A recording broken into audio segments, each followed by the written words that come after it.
Hello, everybody. It's great to see you. Great to see you guys. Yeah, exactly. First of all, I have muted the Nightbot, so he won't be spoiling anything anymore. I wanted to tell you that. That's why you haven't been able to see it, and you haven't been able to see the, what Nightbot tells you. Now, guys, there's actually a few things I wanted to mention before we go on. First time around. This time, yeah, first time I wanted to mention something that there won't be any guests today. Do I have some small surprises and stories for you to tell? The reason when there's no guest today is mainly because of the scheduling issues that we have. I will actually always try to prepare something interesting for you, and this time around I also have some cool things. So, guys, because I already see some questions on chat going on, let me actually switch to the view of the chat so you can say good morning to YouTube, because as always, the videos after they are uploaded are going to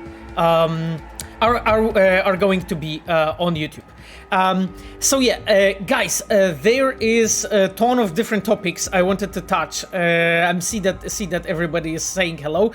First of all, I wanted to mention all the Reds that are with us today, because as always, there's at least few people that I already saw. Of course, we have Ayano with us. Ayano is, of course, our amazing moderator. She's our UI producer, and Ayano's streaming Destiny 2. You have her in my recommended streamers. You can check her out. And aside of that, of course, from moderators, we have also Sapphire. My girlfriend.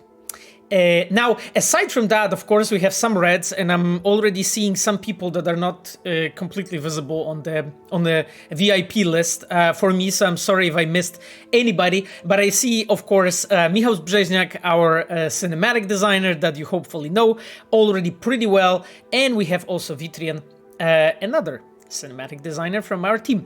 Actually, it's a pity, Pavel, you haven't been here when we've been playing together, I think with Philip, when we met the twins. So, it would be good,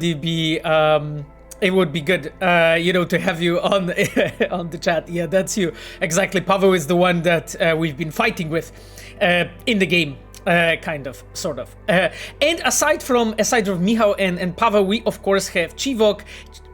Chivok is our customer specialist. He is the guy who is always helping us with the everything, all the reports that we get from the players and so on. So yes, so having that out of the way, I wanted to mention my t-shirt. My t-shirt is from Blood and Wine.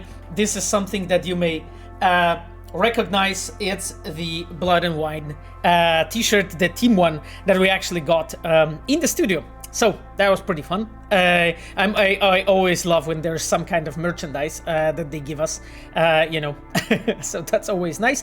Oh, and from Red we also have Lord of Rivia. Lord of Rivia is our senior mod.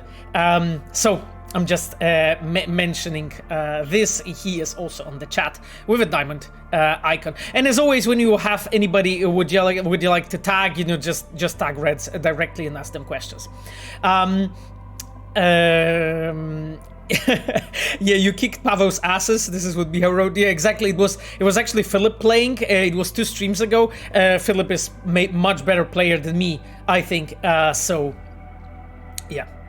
He has managed to do that. Yeah, there's a comment from Creep Slasher, saying that today's also Gwent tournament. Yeah, I know. I was actually watching. The trips, the Gwent tournament myself yesterday and today for quite a bit. I actually really like it. I do not play Gwent myself, but it's actually very enjoyable to watch. Okay then, guys. So to start off, there's of course question of course about the DLC. I'm glad that we have that out of the list. for today. So guys, the what I wanted to say is I won't be talking too much about the DLCs, right? Like, you know that at the moment when we'll be able to tell you, we will of course do, and you will find out about everything. Right now we're not ready yet, so no comments about the DLCs. Nothing else regarding regarding this topic would be mentioned this anymore. Now, I actually wanted to tell you some cool stories, some cool story to start with before we will actually start playing, because I have, of course, something small prepared for you. There is a question: do you have roach poster on the wall? Actually, there in the wall, sorry, it's a wrong direction behind me. It's not a roach poster. It's actually a card from Gwent. Those are I think it's called musicians from Blaviken, and of course this is a wink for the musicians of Bremen from us, and as a players you may recognize that this is a card from the Gwent. And of course, it's one of the things that Philip Weber, our acting lead quest designer, Philip did it in Blood and Wine. Actually, the T-shirt that I have. Philip did it in Blood and Wine. You could find the musicians from Blaviken there. So this is basically a displayed reproduction. It's like a print on metal that I have on my wall. Okay then. So and of course we have Eero on chat. Great to see you, Eero. That you have joined us right now. Eero is our quest designer. We have played some things that Eero worked on, specifically the sniper cyber psycho. That's one of the things that Eero worked on, but there's much more that we'll be playing with. Yeah, and Eero is the best Eero in the quest design, exactly as Vitrian said. This is the only Eero we have. Eero is actually one of the modders. You may know that already. Eero was modding actually Witcher 3. Anyway, guys, let's move on to the thing I wanted to tell you or wanted to mention. So some time ago, actually, in Red, in our studio, we had the charities. So we have regularly different type of charities, and there was one charity that we have few weeks back, I think it was, normally it is like this, that our company basically picks the different charity that we can, as members of the studio, donate, and there was a few different causes we've been supporting this year. And one of the awesome things was that this year actually were able to people in the studio were able to actually offer their own talents, I would say. So you as a member of the studio, you could say, hey, this is a thing that I'm doing in the on my let's say spare time and so on. I can offer this. And there was lots of different topics. There was salsa classes and Chinese and all kinds of things like this. And one of the things that they actually offered, one of our actually quality assurance people, Szymon Skowron, he offered that he will actually make a replica of it was Malorian Overture. So and basically this is how it looked like. This is how that gun looked like. So I was when I saw it, I was okay. So I entered a bidding war, and basically as a worker of a studio, you can bid against each other. So we started bidding, and at the end it ended up being a lot of money, to be completely honest with you. But I have basically won the bidding war, and I talked to Shimon and I asked him, hey man, so can you actually make me the Archangel? So Archangel is of course, the Malorian Overture iconic version of that gun, and basically we talked with Shimon and so on, and he said yeah, okay, he will try, and he modified it, and you can see it already, the version modified, and so when he started tuning it, and then he painted it in the colors of Archangel, basically. So right now I'm actually waiting for this gun to be delivered to me. It's in the quality of a movie prop. So at the moment when I'll have it, I'll basically show you on the stream like how it looks like. I'm really hyped, and also like I think it's a really cool thing that, you know, all of us in the studio were able to all of us in the studio were able to participate in the charity and so on.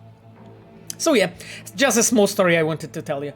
Oh god, there's like ton of questions, of course, to me. I see that Mr. Discipline asked, "Hi, way the game gonna be fixed?" Well, I mean, as you guys know, according to our roadmap, we are working on the patches and on the free DLCs and so on. So, and your question is extremely general.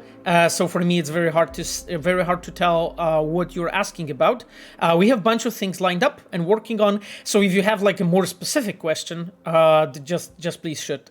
I'll see if I can answer it or if I have knowledge to answer that question. I know that the question about patches and so on and DLCs is your favorite thing. Ellen Furith wrote, "Wow, I want that gun too. Archangel is the most beautiful weapon in game." Yep, I like it a lot. Actually, Archangel is given to the player in the quest called like a Supreme. This is the one that me and Michał Brzeźniak actually had the pleasure to work on, which I think is actually really cool. Okay, guys, so well, there's a question. Okay, so like you guys are keep on asking, will we be on E3 2021? I won't comment on E3 2021. I'm not a PR guy, right? I'm a lead of the quest team, so it's even hard to tell for me, you know, if what I know is correct or incorrect, or up to date or not up to date. So I just won't comment on it. Like, I guess we'll all find out, which I think is pretty nice because I'm also interested.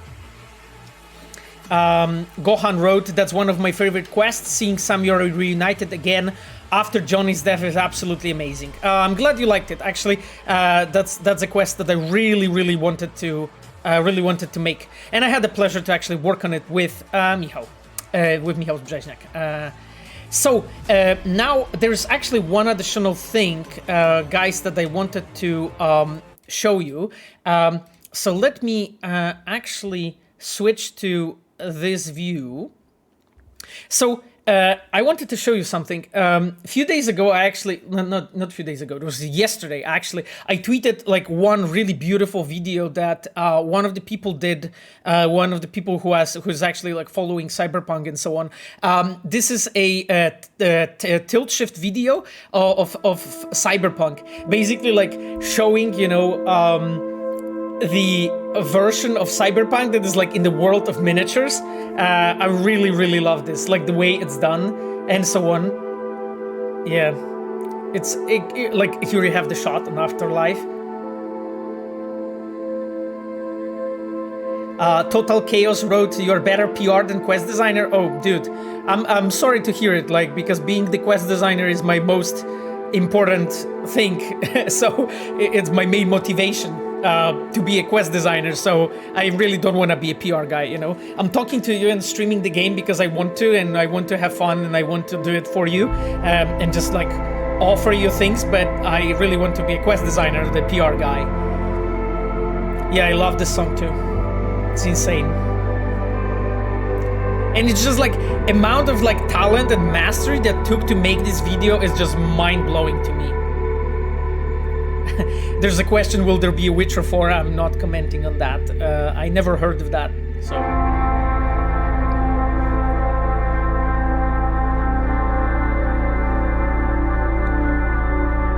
Yeah, it's insane. It's just like, this video is so beautiful. Like, when I watched it, I was like mesmerized. And I like watched it like few times. And I can't imagine, you know, how much talent actually it takes to prepare and build something like this. Jesus, this is insane. Seriously. It also shows like how beautiful the game is.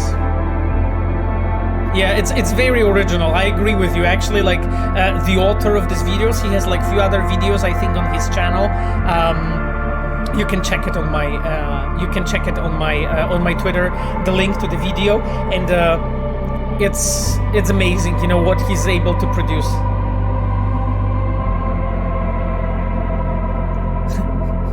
There's a question, will there be Witcher 9 3.4? 3.4. I have no idea. Xenophanes wrote, but you can talk well, so you can work in PR and marketing. I mean, well, talking is a part of my work because I'm a lead and I'm a quest designer, so in a way, that kind of works. But, you know, like being a PR guy was never my motivation. It looks so cool, this video, guys. Foreign Buddy.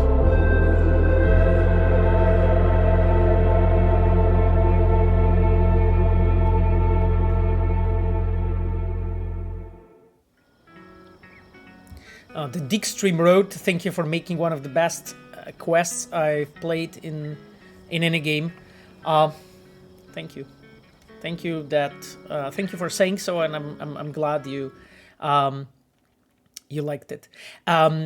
Okay then, I think, guys, that those are the topics, those are the things that I wanted to show you, like, just you know, as a matter of, like, let's say, small introduction to the game.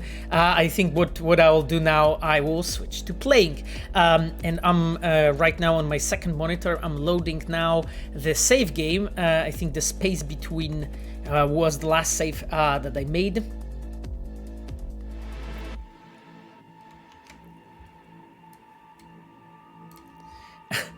I see that Nightbot just wanted, like, smacked somebody for posting links. Could you play Johnny's Grave at the end of the stream? I could, I just don't remember which piece that is by its name. So, yeah. There's a question. Has CDPR ever thought about making a cyberpunk plot about movie, not a game? Huh.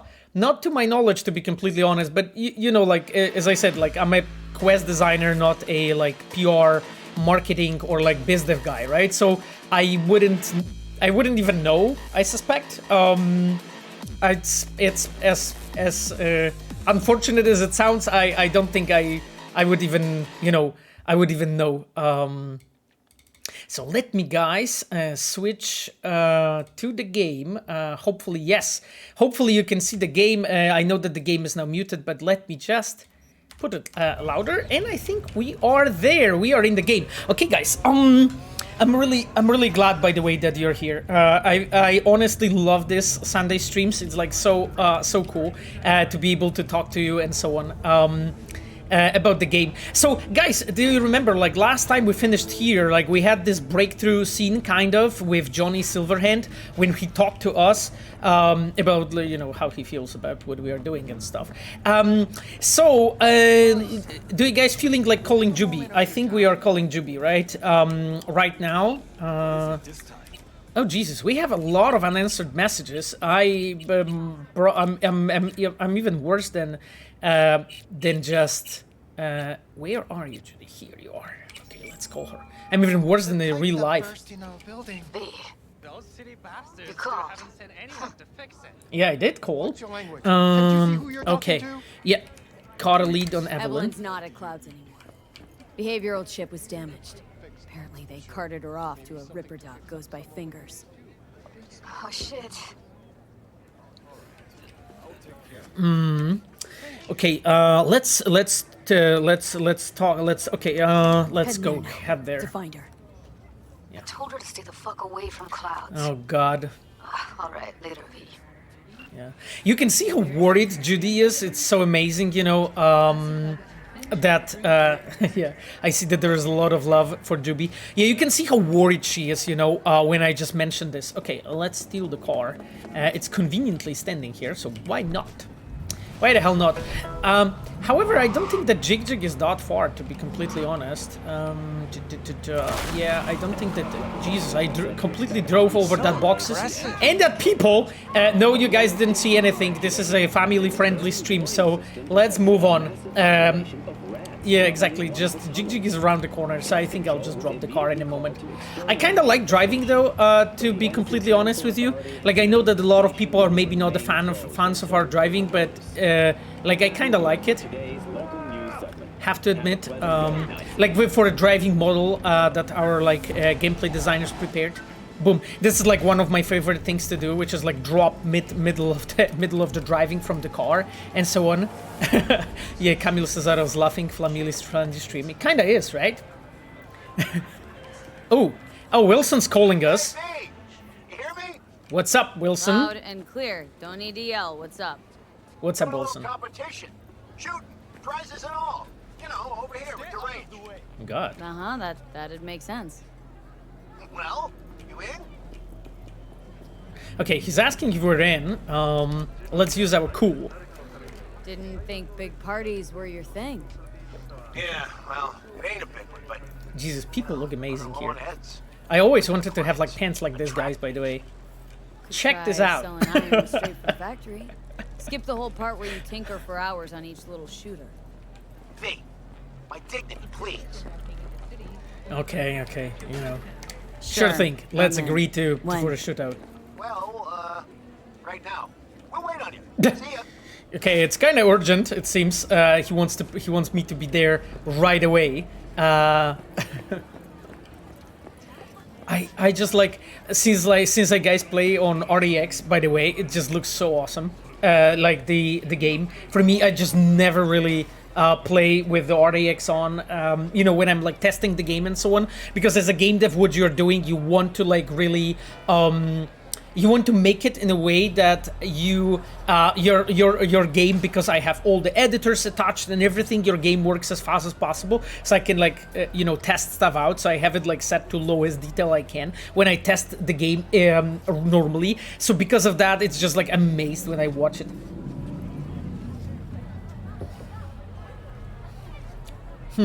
There's a question, Ghost in Road, why people hate the game so much? I don't get it. Well, you know, I would want to know the answer myself. I mean, partially, of course, you know, the reason was, of course, our launch, you know, because that was far from perfect, as we all know. And I guess, you know, it's a different thing, you know, when you want to, like, I would say, see your heroes fall, in a way. Like, people loved what we did with The Witcher 3, and I think they kind of wanted to prove us wrong and, you know, like, show us that we cannot do it again. And, you know, my mission right now is to prove them wrong. Like, I think people will see in time what I mean. I really won't stop. I actually had a really amazing conversation yesterday with my girlfriend about just work and stuff, because we talk about that stuff like very often. And one of the things that I said is like, when I think about IPs that I really want to work on, you know, for the future, is like, I actually just have 2 IPs that would really love to work on. And in order, it's probably Witcher and Cyberpunk. That's it. And I was started thinking, like, because I remember like people tweeting at me or like asking, hey Pavel, you know, don't you dare to leave to the project. I'm like, I'm not planning to leave, because why would I? Like, this company made the IPs that I really want to work on, like the IPs that are like so beloved to me, and like IPs that make me excited. So when I think about like whatever future brings about those 2 IPs, I'm just excited and I'm hyped. And I'm like, yeah, I mean, I you know, if I would go somewhere, I'm like, I would be like asking myself, okay, what for? Because as an artist, I want to work in some amazing things, right? And like, sure, I know I'm not denying that Cyberpunk didn't have a perfect launch or anything. It didn't, right? Like, I'm not trying to say it, but it's just like, for me, this is something I really want to work on. And, you know, the fact that, you know, some people are maybe, let's say, angry or like negative about the game and so on, it makes me even more motivated to prove them wrong. And makes me even more hyped to actually work on it and make it actually amazing. So, yeah. That's basically how I feel. And, you know, I mean, in a way, more people prove me and show me, you know, how wrong it is and what wrong is this or that, more motivated it makes me to actually work on it and actually make it great. That's not a battle you will win. The mob's gonna mob. Well, I mean, it's not really that I'm trying to win against anybody. I'm just trying to make the most beautiful piece of art I can make, you know? That's my motivation. I want to be proud of what I did, and you know, and kind of like you know, looking back at my career, leave a legacy and be like, I'm really proud of what I have made. This is what I want to do, right?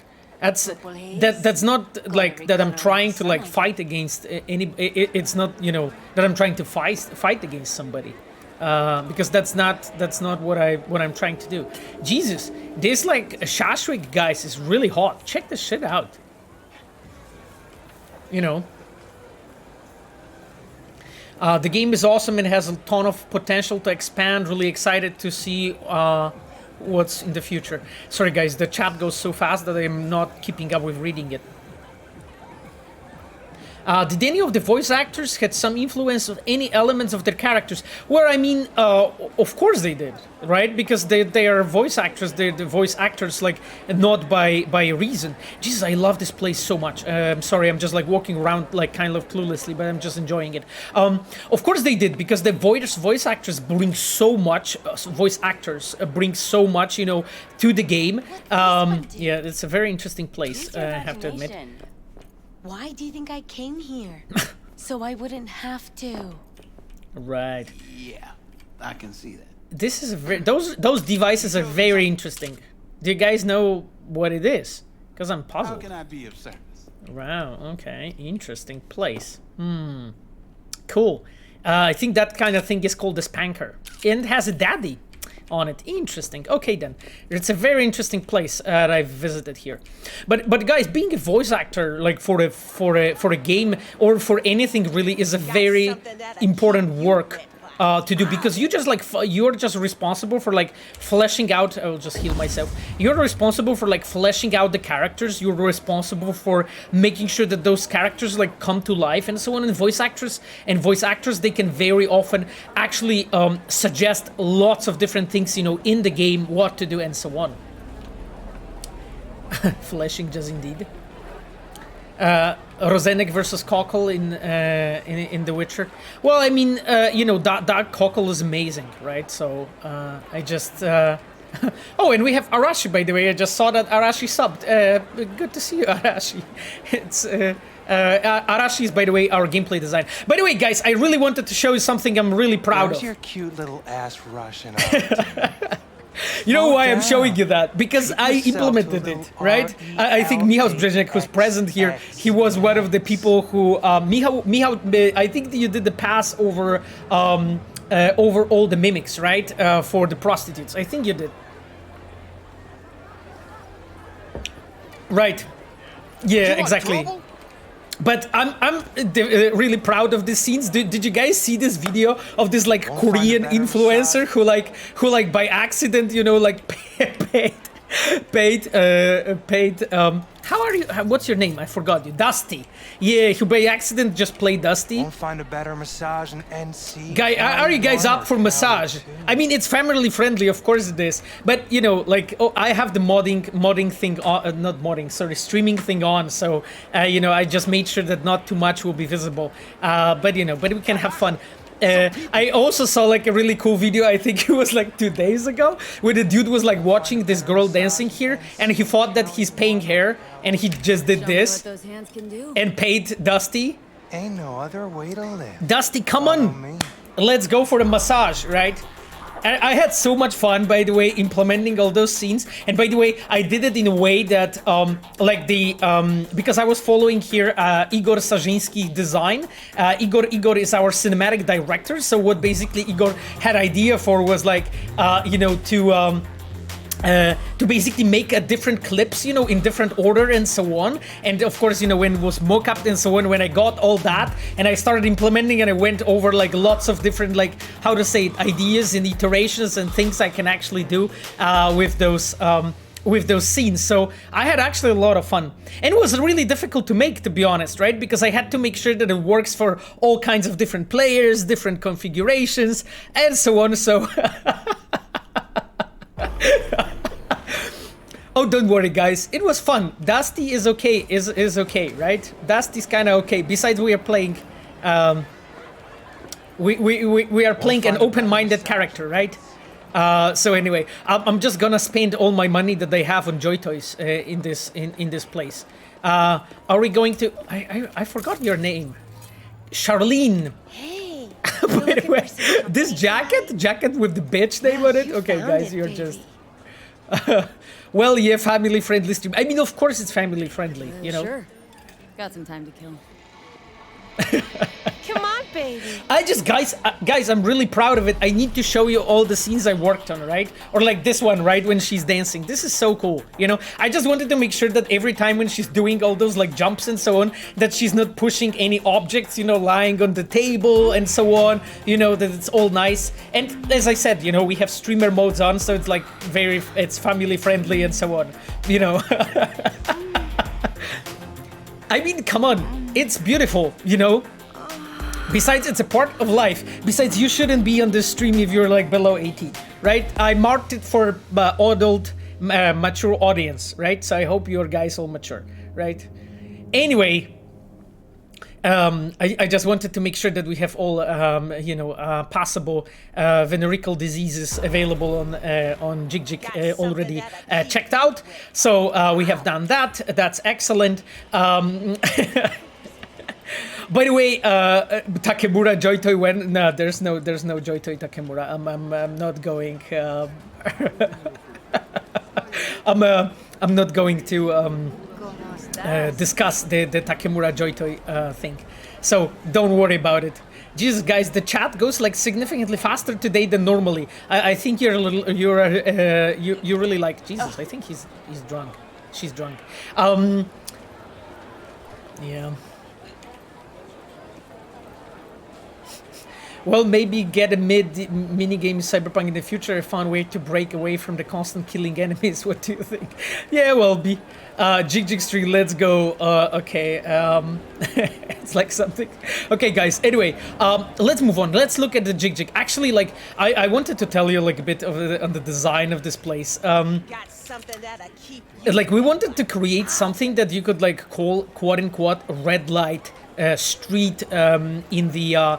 in Cyberpunk, and I just it's incredible, you know, how much, like, you can see how RDX works here. Like, this shit is insane. Like, I have never, and I'm completely honest with you, I have never seen anything like this in a video game. And I know that I shouldn't be saying in a game that I worked on and so on, but holy shit, this is mind-blowing. Hit the spot. Wonder what's in them. Hey. Yo, bro, okay. Cool.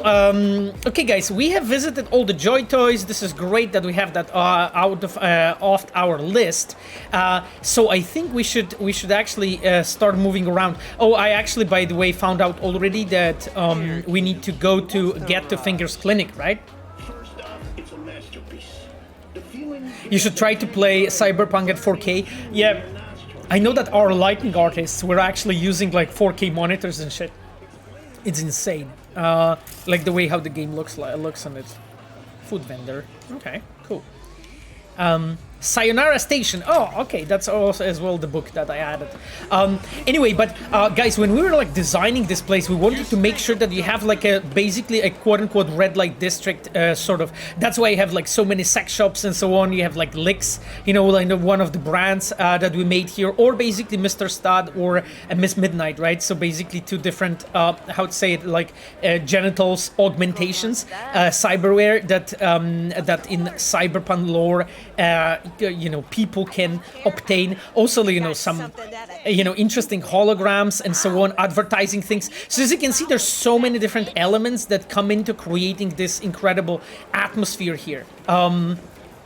In this place, and you can see here, like, actually, you know, art. So basically, just you know, location, the enviro, and then everything else, you know, light, coming together with like character design, how the characters are done, you know, with open world, with like all the chats of different characters and so on, coming together to just like make this, you know, make this place look really well. Oof. There's a question, are there any plans to make a futuristic horror games like Observer, for example? I mean, you know, like, I won't be commenting about our any our future plans, as you can expect. So no comment on that. Yeah. Hey Arashi, it's good to see you on the stream. Arashi is our gameplay designer, by the way. She's also a streamer. You can check her out, and you can also tag her in your questions regarding like gameplay. She will be way more knowledgeable about these topics than me. Oh, and there's Fear Hunters with us. Hey, good to see you. Amazing that you have decided to join us. Question: Witcher for when? Well, no comment regarding this. Oh, and you can see here, like, I actually really love what Sarah did. Sarah Grimmer is my senior quest designer who worked actually specifically on that whole sequence. And, you know, the fact that you have like plenty of joytoys and you can like get to understand and see, okay, so there are like basically joytoys, some of them are like sick and so on, and you can like start to slowly get to the atmosphere of the place, you know. I just love like walking through those streets and so on and just checking, you know, what's here. Pavel Sasko, have you read Thorgal comics? Yes, I actually did long time ago. I have read some of them long time ago. What's your read? Ah, hey bro. I think you guys may recognize Lenny from some of the street stories. Hey Lenny, what up? How about you? You buying or just gonna stand there like a pig undercover? God damn it. By the way, it's just so amazing that like Lenny, who's like really just, you know, he's a tertiary character, right? So something, so basically a character that is just appearing in the background. And literally that guy is standing there and he just looks so cool. Like, look at his appearance. Holy shit, you know? It's just like so cool that you know, like even like background characters like this, you know, are built so well by our character art team. Okay, let's check what he's selling actually. What have you got? Virtues? Any special kind? Well, let me put it Oh to you god, this there's way. a question, what's your favorite quest? I have no idea. There's like so many.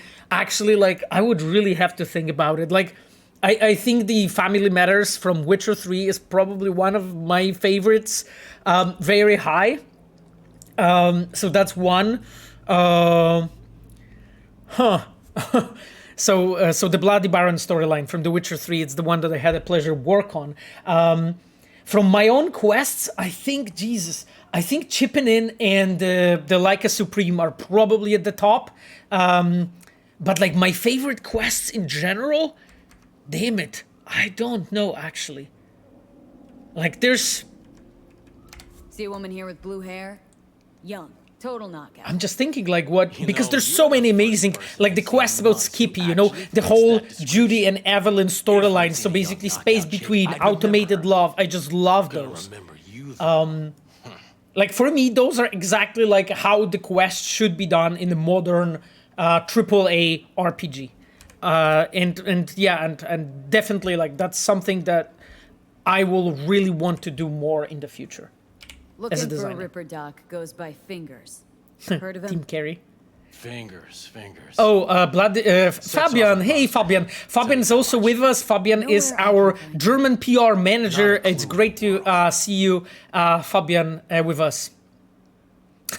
Fabian wrote, Bloody Baron is how I got to know you. I asked Miles to introduce me to the person who worked on it. Yeah, I think I remember that, actually, Fabian. I was, like, so amazed because I was, like, contacted. I was, like, contacted by, I think, exactly PR, or I think that was Miles, who wrote to me to say, like, hey, actually, a guy from our German PR would like to know you. I was like, what? I'm like, nobody who would like to get to know me. And then I found out it was Fabian, actually. It was so nice. Okay. Can I go to Popular Street Storage, Jig-jig Street Storage? Okay. I'm just thinking, like, because I can... Okay, then, let's actually try to get... Because I think I actually found out the entrance. How are you guys feeling? Storage, I'm at storage. Jig-jig Street? Okay, let's go to the Popular Street. It's called, let's see. Wow, Creep Slasher wrote, I think Shipping In is the best quest I've played. Well, I mean, thank you for this compliment, I guess. That's something that, as I mentioned, like, I had the pleasure to work on. Guys, okay, sorry, because I got distracted by chat, and I don't think it makes sense. Actually, let's go to the Jig-jig Street, and then to the fingers. I think that would be the best.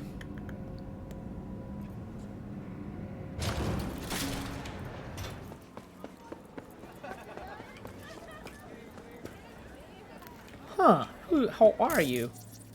Julius Garrett, interesting. Okay, I'm not attacking Julius, just to be sure. Don't rub me. Don't rub me. Oh, okay, I think we have found it, guys.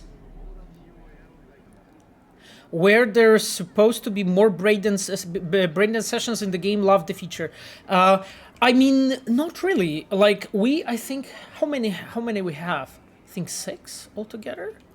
I think 6 is the number, and I don't think we have ever, because there's 4 the bigger, and then there are the meditations, which is like I think 2 or 3, right? So it gives like a 7, I would say. So 4 the actual like investigations, and 3 that are like a smaller meditations kind of a thing, because we wanted to use Braindance to show also like a different facets of the world for you guys. So no, not really. Like, the thing is with the Braindance feature, it's actually really interesting because the Braindance is something very specific. It's like another type of a gameplay, right? You can say, because it's basically pretty much like a puzzle game. You can say so, and because of that we need to be very watchful with the designers and so on when we're planning it out, not to overdo it too much, not to make the player tired, you know. It's the topic that I've been touching with you guys a few times already before, and the topic of the pacing. So as a designer, you want to build the... You want to build the... I'm the cutest thing. You want to build the structure of the game in a way that as a player you are not burned with like too many features, too many of the same. So let's say too many dialogues or too much combat, and then as well too much braindance. So we had to be very deliberate how we are using it. So that was basically the idea. You know, we wanted to give you a bit of it, but not too much, not to tire you. That's like pretty much always our angle. That's always like I would say the mystery behind our pacing, behind the pacing in the game, you know. Saved before action. Yeah, I did, exactly. What are your settings in game, please? What, regarding graphics? I have everything on ultra. I have like everything set up to just insane. Like I set everything to ultra or psycho. Like there's no other, like it's impossible to set it to even higher than I already did. So... There's a question saying upgrade for Adam Badowski. No, not really. That's an upgrade from me. But, you know, I appreciate the thought. Graphics are unreal. Yeah, it's absolutely insane. Oh, thank you for the cheer, for the bits, guys. Oh, by the way, for everybody who has like subbed to the channel, guys, you're insane. Thank you so much. I know that I'm not really reacting to you guys subbing in and so on, but it's just like I'm trying to, you know, focus on the stream as much as I can, but I really appreciate it and I see it. Okay, let's talk to him and then I'll look at the questions. Okay, I don't want any trouble. I don't want any trouble. Just let me through. Pretty please. How about you pretty please me? It's just like... All right, go on. Ah, you can see, guys, I was nice, and they allowed me to go, right? That was so cool. That was so cool. By the way, talking about... who's Dr. Paradox? That's so funny, actually. Talking about the subs and so on, in the future we'll actually have way more cool things for people that are subbed. I'm already working on it with oh, the hype train. Yeah, Arashi, that's funny. Actually, I'm working already for some new things for the subscribers as well with Lord of Rivia, who's an amazing graphic designer. So I hope you guys will like it. It will take a bit of time though, because we want to get it right. So we want to make it perfect, but I'm always trying to, like, I'm always a guy who thinks, like, you know, I want to provide you with as much value as I can, and that's my main objective. Oh, gracious creature! And benign! Don't turn off the light. Visiting to the elements of pure! I've been through the world the whole time. You can see, guys, you know, about the elements of like, okay, how to build an atmosphere. Jesus fucking Christ, the graphics here is insane. Sounds like paradise. Okay, cool. Wow, okay, I can scan him. Joytoy, under the influence of drugs. Oh, cool. I would never tell. I would never tell. Hey, man. You have an interesting hand, I have to say. Interesting. Okay. Yeah, as you can guys see, like actually lots of different quests, and I see it actually. I've seen it very often. Oh, Sphere Hunter wrote poor Joytoys. Yeah, actually poor Joytoys. Exactly. But this is a part of a storytelling and building character. Oh God, this one is dead. Jesus, that's insane.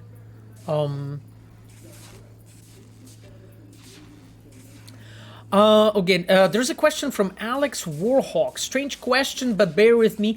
Do you know whether CDPR has considered releasing the source code such that there is no market for the people selling it? Oh God, to be honest, I have completely no knowledge about it. So forgive me, but I won't comment on this because I really don't know. The hell are they taking? Blue, huh? Probably a Cyberpunk derivative. Preem rot. Veins were popping with it during the third corporate. Oof. 24 hours, you feel no pain and barely remember a thing afterwards. Who can blame them then? Yeah. I just love the fact that, you know, that Sarah, who is the owner of that whole sequence, you know, when Sarah was working on it, she, like, prepared it like this, that you as a player, you can, like, slowly get introduced into the atmosphere, you know, talk to the people, you know, and just hold that background, you know, constructed for you so that you know pretty much who Fingers is, what atmosphere that is, and so on, before you actually get to the place, before you actually get to know him. So I really like that. And I just love the fact that, and really, like, I'm just a psycho when it comes to like details like this. So when the story is like, when the game is like packed with details like this, when you have, you know, lots of different like people or lots of different clues and so on, that are building you a background. And I seen it actually, like when I was watching a lot of streamers and so on play the game, I saw people missing so much stuff.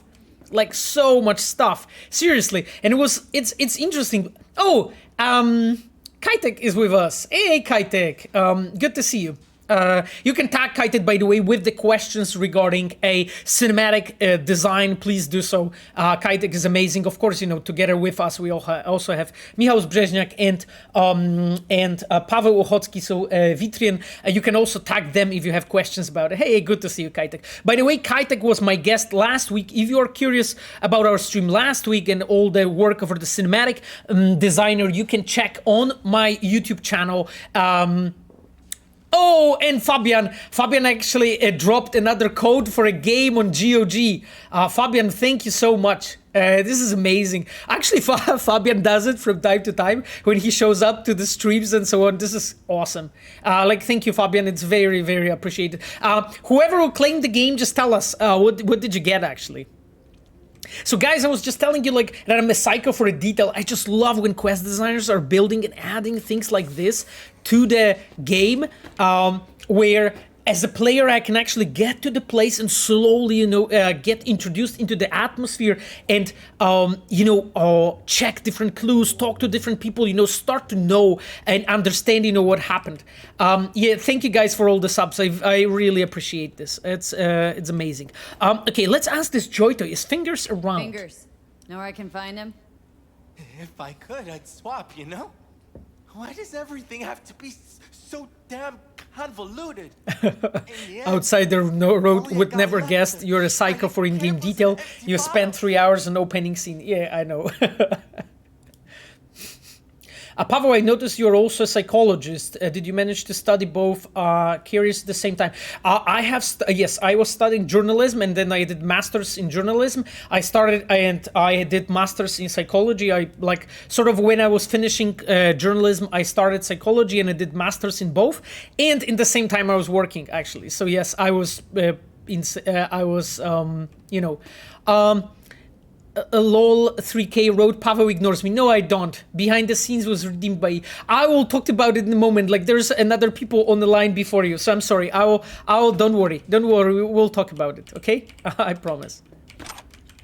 I just cannot do everything at the same time, okay?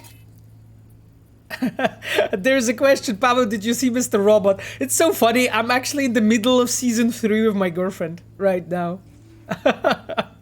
You guys, like, it's so cool. Yeah, so you can see this Joytoy lying here. Okay, again, guys, I will go slowly start going. Oh, by the way, Nightbot just sent the link to my YouTube, so if you're wondering about the previous streams, you can check the YouTube. I'm checking one of the things because Neutral Creep actually redeemed the reading, so I wanted the guys to recommend you something. So one of the books that actually had like a pretty big influence on me, and bear with me because it will sound a bit strange. It's a book by Grant Cardone. Grant Cardone is he is a investor. He's a guy who's dealing mostly with finances. And one of the amazing books that he wrote is 10x Rule. 10x Rule is basically something that that basically 10x Rule is about you setting up goals for yourself, and I cannot recommend enough this book. Like, if you want to be a high achiever, somebody who's like reaching out really like just to get to your own potential, but also really to achieve something in life that you really want, just check 10x Rule by Grant Cardone. Is absolutely amazing, and I know that it is a bit extreme. I do recognize that book is very extreme, and it might be something that you'll be put off by that, but I really think it's worth it. So just please check it out. Grant Cardone, 10x Rule. Hi, Pavel and all Reds. Hello, hello. If you're curious, actually, who from Pimp? Oh, okay. Pimp was talking to this Joytoy. Interesting. Wow, there's so many of them. Hey, bro. Huh, some shady guy. I really love actually how many like additional like background scenes and so on. Sarah and cinematic designer I think was Kajtek Kasprowicz, right? Kajtek Kapuściński is with us, so acting like cinematic designer. Kajtek, you can correct me, of course, if I'm wrong here, but I believe it's Kajtek Kasprowicz, who is exactly, and Andrzej Stopa. Oh, exactly. Oh, and Vitrian, thank you guys so much. Yeah, it's good that we give credit where credit is due. So. The Outsider wrote, check the Castlevania on Netflix. Yeah, I actually started watching it a long time ago. I actually like it. I just didn't have... It was mainly because of the time. Vitrian wrote first. Yeah. V, hey. Oh, that's Juby, guys. Has hair. Hello! There's a line! Okay. You ain't cutting. Sit your ass down and wait your turn. Okay, I love like how naturally we were dragged in that scene, right? It was like we just waked in. Oh, and there's a stealth spell as well. Stealth spell is Despina. Despina is a quest designer working in my team as well. Despina did Happy Together. That's one of the quests that she was working on, and of course, you know, plenty others that we will probably play in the future. Great that you're with us, Despina. By the way, it's actually funny because like I remember in the past one of you wrote that I'm always mentioning Polish names when we talk about like a CDPR team, and it's actually not true. I wanted to point it out to you because I was just talking about, you know, Aero and about Despina. Like actually my team is like half of the team, or majority, actually more than half right now, is actually from abroad. Like, of course, we have a lot of Polish people in the quest team and in the studio in general, but a lot of people just came from all over the world. And Despina, I think I can say it, Despina is representing Greece, while Aero is representing... I forgot. Aero, I forgot what you're representing. I know, but I forgot the Estonia, exactly. I forgot the word. I'm sorry. Yes, Aero is representing Estonia. Exactly. Polska Gurum. Yeah, exactly. Okay. Yeah, Hellfighter wrote, have I watched HBA series Westworld? Whoa, Pavel. Sorry, Aero. I forgot the word. I remembered that you're from Estonia. I forgot the word. No broken hearts. Please. don't you know, don't go like that on me, okay? Anyway, okay, guys. Right. Let's talk. Let's talk to Juby. What's up with you? Yeah. Okay. You know Fingers? Guy. You know him? Heard some things, yeah. Like... His hand sometimes slips. Yeah, I mean, Sapphire, we need to watch the Westworld, by the way. I don't know if you watched it. I don't remember, but... Oh, and Kazuliski is with us. Hey, bro. Great to see you. I'm glad you came. Glad to see a familiar face. I'm worried sick about her, V. Had no idea anything had happened. We'll find her. I know we will.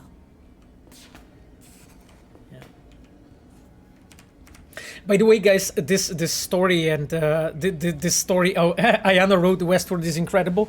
Yeah, I heard so as well. Sorry, guys, I had to cough outside of the mic. Basically, Judy's storyline and Evelyn's storyline, it's at this point, it's an example of the story when we're building a mystery. And as you can see here, as a players, like we are slowly introducing you to the topic and like dropping you enough clues to start having this interpretation hypothesis. Do you remember I was telling you about that in the past a bit more? What interpretation hypothesis is. We want you to be worried in a very specific way here, and that's why we're dropping you different clues and so on regarding this. Why Evelyn go back to After Klaus? the heist, Evelyn holed up with the Mox for a while, right? That's right. So why the hell did she go back to Clouds? Thought she'd be safer there. God knows why. Uh, Tried to get it. There's a question, have you considered my application as a QA tester on Twitter? I have 1,400 hours in the game. I mean, you know, honestly, if you want to apply for our job, just please go to jobs at Red and apply. I don't think that the application on Twitter to me is the way you should do it. You know, I'm a lead of the quest team, so I don't think you'll get to QA in that way. But, you know, the fact that you have 1,400 hours in the game is respectful.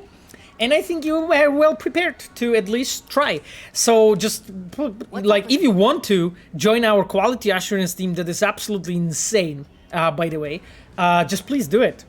Just apply. I'm pretty sure that our QA team, our quality assurance team is hiring, so... Good night and thank you from Singapore. I love from Singapore. Thank you actually for coming over. I see you regularly here. And I know that this is your time to go to sleep. You always say goodbye around 9 my time. So it's great to see you. And thank you for being here. Okay, let's talk about Fingers. If only. He's harder to get in to see than the best docs in town. We're gonna be here forever. I just know it. Maybe you could talk to those girls, see if we can cut in front? Why me? I don't think they like me. Just give it a shot. That or come up with something better. Okay. Interesting. Okay.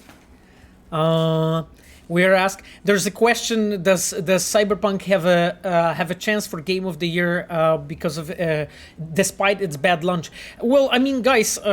I don't know if you know it or not, so I'll just say it. There's many different outlets and people giving Game of the Year awards, and we got some of it too already. So so the answer is yes. I mean, we basically got some, and of course, you know, I would love the game to be more appreciated and so on.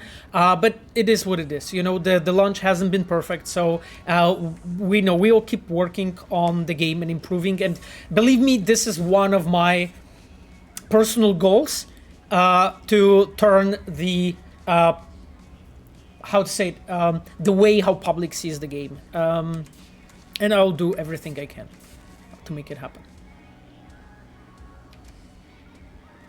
Evelyn, she means a lot for you. Means a lot to you, doesn't she? And you've arrived at that conclusion how exactly? The moment you knew where she was, you sprang into action.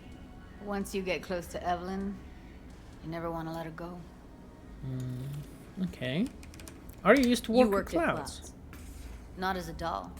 Tuned their virtues. That's where I met Ev, Tom, and the rest of the crew. Oh, that's cool. Okay. There's Eva on the road. Blood and Wine is the best DLC I have ever played. I'm glad you think so. Kaitag wrote, Pavel, you're not alone. I know, Kaitag, I'm not. It's just like, I do not want to like speak on the stream on a behalf of others. I'm just speaking, from myself because, I cannot speak from you. But I know you guys are with me and like we are together in this. So absolutely, and I very, very much appreciate it. I think Evelyn's here. Think Evelyn's being kept here somewhere? On the one hand, hope she is, because I want her back fast. My fiance would appreciate me getting paid to play. Well, I mean, being a QA is way more than only playing, but it's definitely a good job to have. And, when you get good in it, it's also like pretty well paid as well, right? So, especially when you're like amazing in it, especially when you're like good and you just like put some time, so that you get experience and so on, you get to know the tools, because like our QA is so much more than just QA in different departments and so on. Okay, guys, sit and talk to the Joytoys. That's optional. Do you guys feel that we should talk with them? Let's check the clue here. Okay, I think that the Joytoy is sick only, right? Hey, bro. Okay, not much to say. That's fine. He has interesting panties, though. Look at this. Look at this shiny balls, guys. Anyway, yes, there's the window is very welcoming, I think. But let's leave it for now. I think I want to talk, actually. Let's ask about the door. Seen a woman with blue hair around here? Just because I love scenes, so I want to like play actually through the scene. I think I know who you're talking about. Fingers worked on her, sure. She's still here? No idea. Gotta ask him. Okay. Jesus, the scars she has on her arm. Okay, I can wait here.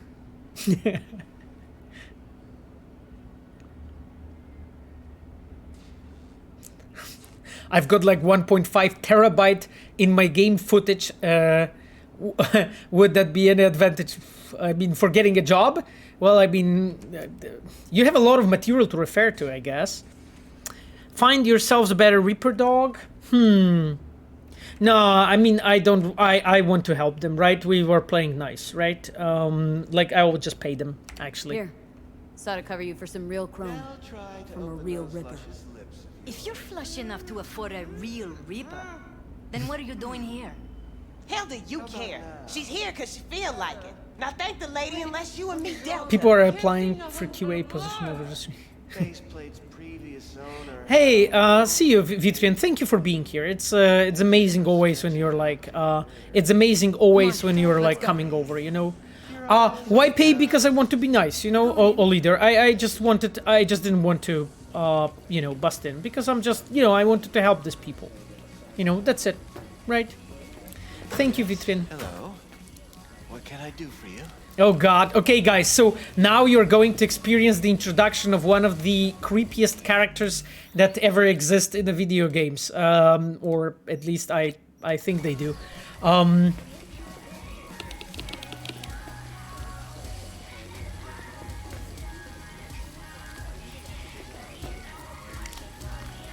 Who made him? You mean like the character art team? Oh, I don't really know. Like when it comes to the character, it's a character that was designed by Sarah Grimmer, Magdalena Zich, who is the writer, and Kajtek Kasprowicz, who is the cinematic designer, together with Andrzej Stopa. So as always, a lot of people together. Can't speak or what? He's just like a very, cleaning his hands a lot, and here you can see the interesting bottle that he has. A very interesting person. By the way, here, like from this, you can learn from observation how we are actually introducing the characters in the game. We have made this gigantic build-up. That as a player, we're going through the Jig-jig street now, basically, then meeting all those different Joytoys, having a chance to talk to the different Joytoys, scan them, actually like understand how their life works and looks like, what they struggle with, and so on. So then, as a player, you can finally meet him, right? This is how you actually build it up. Can't speak or what? Entering a finger by windows shows additional faceplate changing scene. Yes, I know.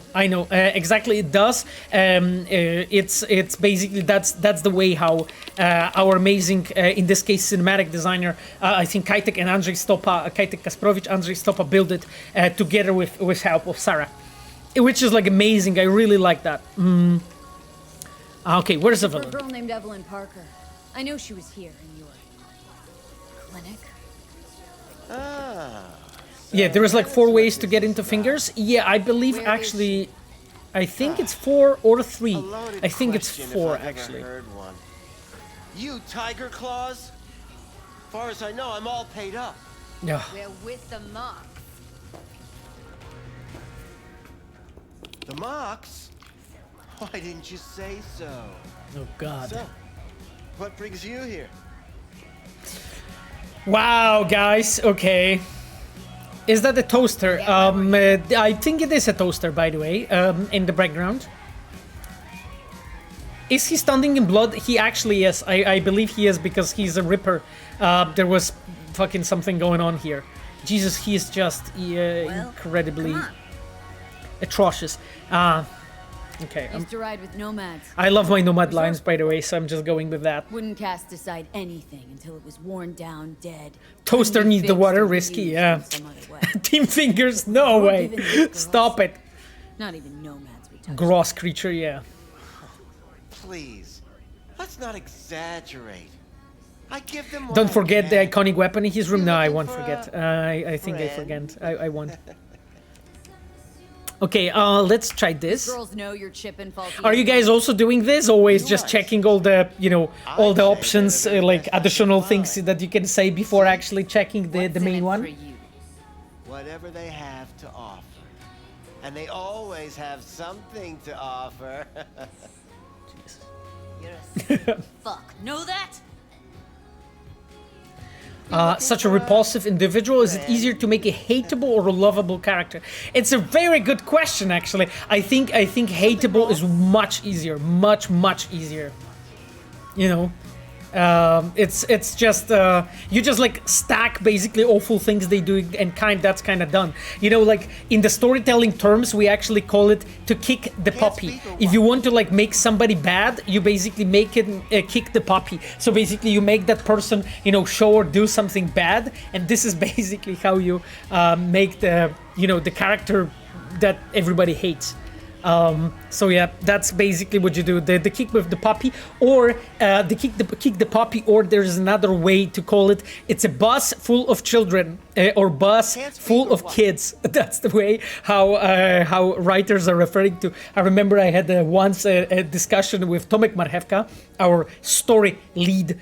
He called it like that, and it's interesting, because you very often see this, when the villain is like, destroying like or threatening, to burn a bus full of kids or something, to just like show that he's a bad person. Helping working girls. Heard you help the working girls around here. Well, very few children will play with broken toys. So when skin goes flabby, sockets go out of whack, implants malfunction, I'm sure you get the gist. I think it's just like making memorable characters is just it's just things like one of the things that I love the most. Just like stacking things, that picture the character so well. Like you guys were mentioning before Mr. Robot. Like I think it's a series that actually has incredible cast of characters, even background characters. And as you can see, they are using this storytelling technique where you're using a very broad strokes of a paint to depict the character. And what I mean by that is like you pick a character that is very memorable. Like look at Fingers. Do you have to like learn much about him to basically find out what kind of guy he is and so on? And then sure, like we paid attention and we build that up to just make sure that this character is prepared well for you as a player to understand him. But that's the way to build the memorable characters that are in the background. Come on.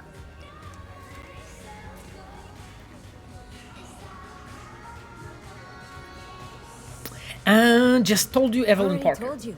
I'm looking for a woman named Evelyn Parker. Need to know where she is. Step into my office, please. Many girls come through here. So many. But let me put it to you this way. I believe in giving each of them the personal touch. Ask anyone. I'm more than a chopped doc. See, I know what people truly want. To be flattered, praised, Oof, God. patted, to feel like they deserve it. Yeah. Of course. Good to see you, Beric. Don't worry. I know that some people are you know, working at the time. It's fine. Kazuliski asked, have I seen a Fingers cosplay? No way. I didn't. Fuck. Holy shit. No, I didn't. He's cosplay. Guys, I wanted to mention something regarding the scene, how the scene is built. Look, we have approach came over from this place from here, right? Now, what happened was he was introduced here, has a very memorable introduction, right, by this sink, and then the scene slowly moves me to the second room, where as a player I can find out more about him, right? So it's very interesting when you can see like how cinematic designer is actually leading you through the location, so then you can see more. And look about his desk. Actually, I remember actually it was so funny that I wanted to point out to you. Look about his desk. You know, guys, that this desk has been completely customly sculpted for that scene so that he can stand next to it. You know, look at this. Look at this. This desk has been customly sculpted for this very moment, and I don't think you can actually find it in the different places. And I remember talking to the you know, artists who actually sculpted that desk, that they like messaged me saying like, hey, we have this thing that we would like to prepare that desk like completely customly, so that, you know, here in the context of this environment it would work well, right? And you can see this panther pattern here, all those patterns here, like the fans. And as well, you know, I can probably most likely use the computer, can I? Or cannot I? I don't think I can right now. No, I can't actually use the computer here. Okay then, guys, let's go. I don't want to destroy the scene, you know, but I know that it actually was, in a way, stopped. But just wanted to show you yeah, that's ridiculous detail. That only I see in CDPR games. Yeah, I just love it. We just love building shit like this, to be honest. Like, and believe me, like, there's so many people in this studio that like think like this and build those things in a similar fashion. You know, because we sort of like learn, right? I'm more than glad to show you around, but later perhaps. Yeah, right? And you can see that there was a custom reaction that cinematic designer prepared here in case I wanted to go for the bathroom here. I think, and by the way, the cottonmouth, it's actually really cool story. So basically, it's basically the cane, right? The cane that Fingers was using, you can actually steal here from him and use it as a weapon. And this is one of the things that we are doing as designers when we are preparing, you know, quests for you and so on. Yeah, the pimp cane, exactly. This is one of the really cool things that we are doing as designers for you. We are like consciously looking into like our stories and thinking like, okay, what in a natural way I can introduce here, so that as a player you can like obtain really awesome, cool like loot and so on, something that will make me feel good, you know. So let's get the cane. So that's something that we're going to be using. Pavu's bedroom. This cane carried me through a good part of the game. Yeah. Panfardeus is better. Panfardeus is, by the way, the dildo that I implemented. I'm glad you liked it, actually. You know, a funny story though. Panfardeus is of course the reference to Pantadeus, like a famous Polish poem.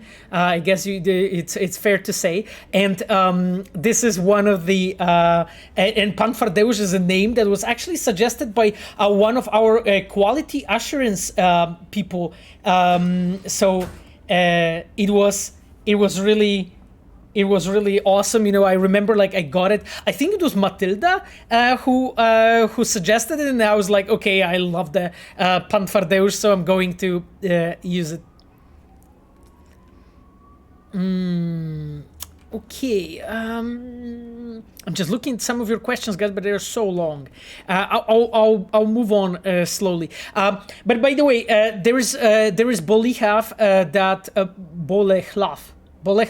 that redeemed like storytelling trick reveal. I talked to lots of different like storytelling tricks here, like regarding introduction of the characters and so on. But let us. Actually, I will show you yet another trick just in a moment in the scene with fingers now. Pavel bedroom tour stream? No, no Delabate to anyone.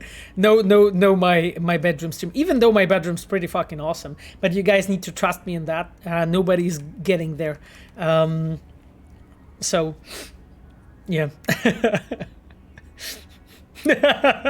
Okay, cool. Anyway, not commenting this, Sapphire.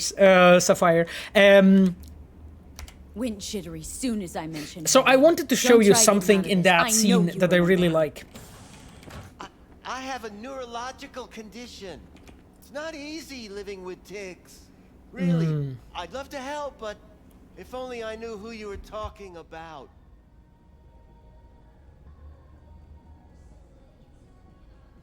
Sorry guys, I'm because the plants are blossoming, I have a bit of a hay fever. It's not COVID, I promise. Okay then. Yeah, well, I see you guys are having fun there regarding my bedroom. Yeah, I know what's we're probably doing this, right? Okay. Suggest you start remembering. So this is a very interesting storytelling trick, you know, that we are very often using. So basically we are addressing your need as a player. So basically at the moment when you as a player are feeling that you should be able to do something, we're always trying to allow you to do this, right? Mention the moth of all things. Virtues with the death's head. And this is like one of the very old tricks that keep the player in the character, to keep the player feeling that, oof, that was V, you're a badass. Jesus. Need air. I'll be outside. Jesus, that fucking guy. But you can see, you know, like the storytelling trick here is basically us. We as a player, we are basically what he did to me. Well, I mean, he was not nice to Evelyn. Mr. Finn, you know. Anyway, let's look around in the place. But the storytelling trick that I was trying to tell you a bit more about is the fact that by addressing players' worries, by addressing players' thoughts, you are keeping the player in the character. So you are allowing the player to actually you know, perform and actually feel and be immersed, you know, feel like a character. It's a very, very old trick that we're using, and a really good one. Like, if you are one that is writing a narrative and so on, you should do it. Like, when I'm watching series and so on, I see so many screenwriters actually doing this exact thing. And address what player has in their mind at that given moment, and it will be it is an amazing feeling to do this. Wow, this place actually looks really cool, by the way. Just this whole, you know, the way how it's built and so on. Jesus fingers, you asshole. Anyway, we should probably talk to we should probably talk to Juby, right, guys, right now.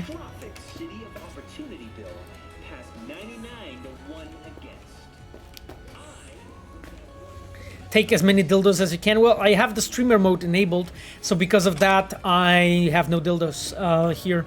Unfortunately, we have like boxes and stuff, which is like, I know it's disappointing, guys, but what can I do? What can we do, guys? What can we do?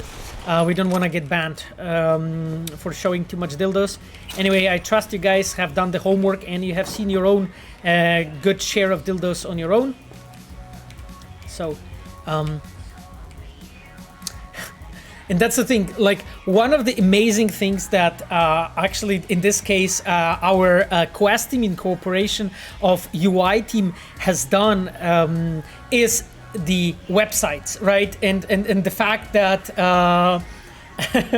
with a way to phrase that, that's basically like one of the amazing things that our UI team has done. The you know, different kinds of websites and so on that you as a player can visit and can see. And you know, that's the thing. It's just yet another way for us to build the storytelling, you know, for this game. And that was work of Kasia Władika. Working here together with Paweł Gąska, two quest designers in my team who actually built all the websites based on the feature delivered by our amazing UI team. And you know, Ayano, who's our moderator today, she is producing our UI team, and we've been like pestering Ayano constantly about like different features and so on that we needed to build this, you know. So here you can see, and you can see, you know, how it's done. Like you can see basically that the designers actually put effort into customly building that websites, you know, for you, so that you can like read about services and you can read about me, right? So let's check what he what Fingers has. Gamer Shorts wrote, I always leave Samurai's website open on used laptops, like my special mark. That's really cool, actually. That's really awesome. It's like a cool way to roleplay, right? So that's awesome. Okay, let's check the Fingers website. I'm Finn Gerstadt, a ripper dog who's passionate about his craft. Oh, no shit. Not only do I treat buddies in need, but I see things no one else sees. I believe in personal touch. That's why I nurture real relationships with my clients. Okay, cool. My patients always come back to me because they know they can count on Finn. I never leave anyone behind. My work is first my passion, then my living. That's why I never kick out fuss. If someone wants to pay me in kind, we can always work something out. I was born and lived all my life in Japantown, right here in Night City. Why go looking for greener pastures when you have the Chrome Eden that is Night City and its beating heart, Japantown? Ever since I was little, I've been fascinated by implants and always asked myself how much of the human body can be replaced by Chrome.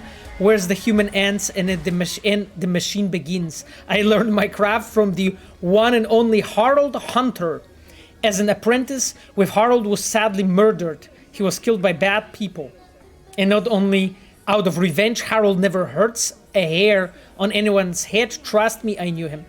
That's the thing. You can see, you know, how from storytelling perspective we approach that when we have like build it, you know, to prepare it.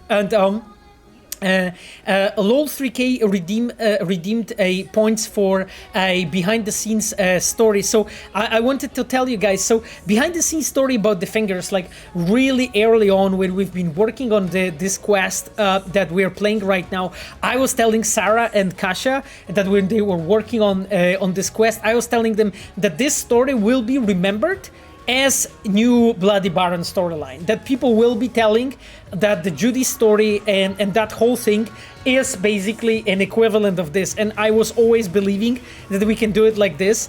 And basically, like, for instance, Fingers, like, we wanted to make a Ripper Dog who's basically like fixing Joytoys and fixing basically prostitutes in a way that all of them are broken in some way, and he's just like fixing them in some kind of like a fucked up manner and so on. And that was something that came up really early in development, you know, when we came up with this storyline. And that was something that we always wanted to do from the very beginning, and I just really believe that you know, this will be like a new Bloody Baron storyline for you. Oh, wow! Can I? Okay.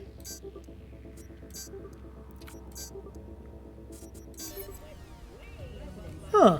Okay. Okay, page not found. Cool. Okay, I tried to log in as an admin to that webpage. I didn't know if I can actually even do this. Oh, and Fabian just dropped one more code on the for. Wow, that's Baldur's Gate 3. Oh shit, Fabian. That's awesome. That's awesome, man. Thank you so much for coming over to the stream and dropping those codes. Dude, you're amazing. Damn. Yeah. But anyway, guys, so that's the like a behind the scenes story I wanted to tell you. Basically, from very early in development, I have believed that basically the I have believed that this storyline that we are playing right now is something that will be for the players almost as good as the Bloody Baron storyline, and I hope you. I don't know, and I hope we didn't disappoint you with this one, because I really believed in that. I really felt that it has amazing potential. Crime block. What is this? Okay. Mr. Kiroshi sweep. Okay, we'll talk a bit later. Let's move on to let her go back to Judy. Clouds. Could have stopped her, but I didn't. Thank you so much, guys, for being here. By the way, I love playing this game with you. Completely honestly, it's just one of the Sapphire knows, because I was talking to Sapphire so many times about this, that before I started streaming, and I really wanted to do it. I really wanted to have this moment when we can just sit together and enjoy Cyberpunk, and just play the game and talk about everything, and so that I can answer your questions, and that you can have a feeling that you can ask me anything, and I'm really trying to answer as many questions as I can. For me, the quest you were diving with Judy is much better than Bloody Barons. Don't know why, but I feel like Judy and V were real humans and just wanted them to be happy. Yeah. I honestly think that this storyline is better than the one that I did with the Bloody Baron, and there's many reasons for it. I think that the storyline of Judy is way more mature, is way more thought through, is also way better done when it comes to also technical stuff. So because Cyberpunk is a newer game than of course The Witcher, we had so many ways as the designers to do it better, to just do proper mimics, do proper poses. We just knew so much better. And when I was talking to you guys even before the release of Cyberpunk, when I said that we learned so much on The Witcher and we are using all that, yeah, we still are. And believe me, all the people, so many people that made Cyberpunk for you made Witcher 3, and so many people before made Witcher 2, and it's still the same team. We are learning. So I honestly feel that this storyline is better than the Bloody Baron. Even though the Bloody Baron is something that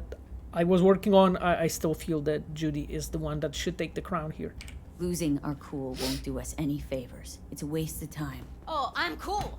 Real fucking cool with the fact that Ev's probably already dead. You can see her reaction, and right? I'm sure as like hell when not she's gonna smacking spend that precious thing minutes with we her could fist. spend looking.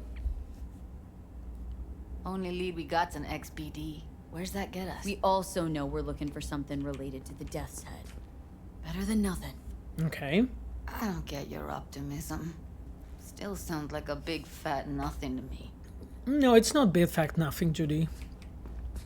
But you can see that she turned, right? You can see the change in the posture, right? She was smacking, the fence, with her fist, and then she turns towards the. Sorry, guys, I'm constantly touching my nose, not because I just had a dose of heroin before the stream, but because I don't do drugs, as I told you, I'm a straight edge, but because of my allergy, and it's just my nose is so itchy.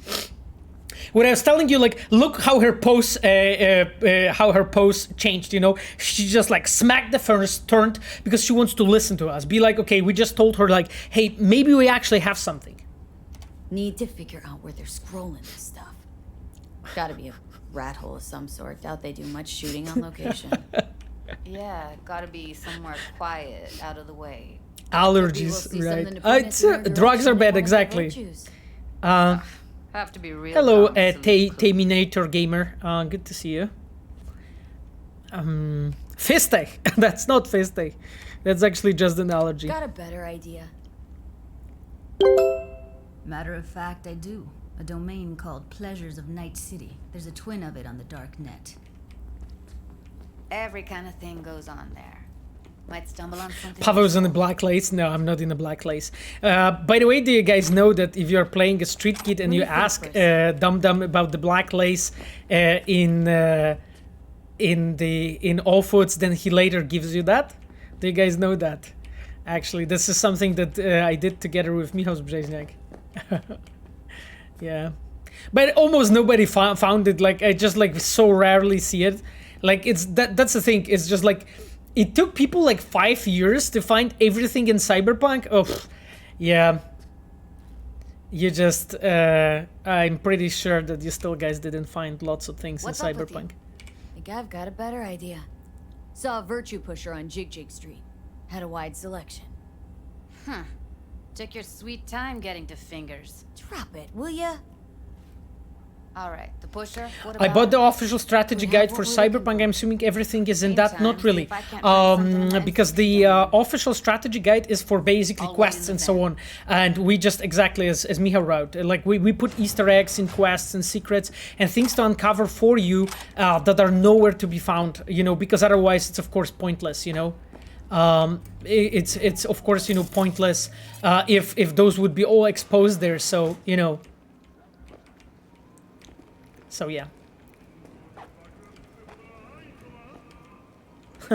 Yeah, Camila wrote, I bet in 10 years there will be YouTube videos, 10 things you missed in Cyberpunk. Yeah, probably. I'm pretty sure there will be, because it's just like, you saw like even the quest that we just played, you can play in so many different ways. Okay, again. By the way, the condom neon is just just cracks me up. Yeah, shout out to Mr. X Latalis. Yeah, I don't know if X Latalis is here, but yeah.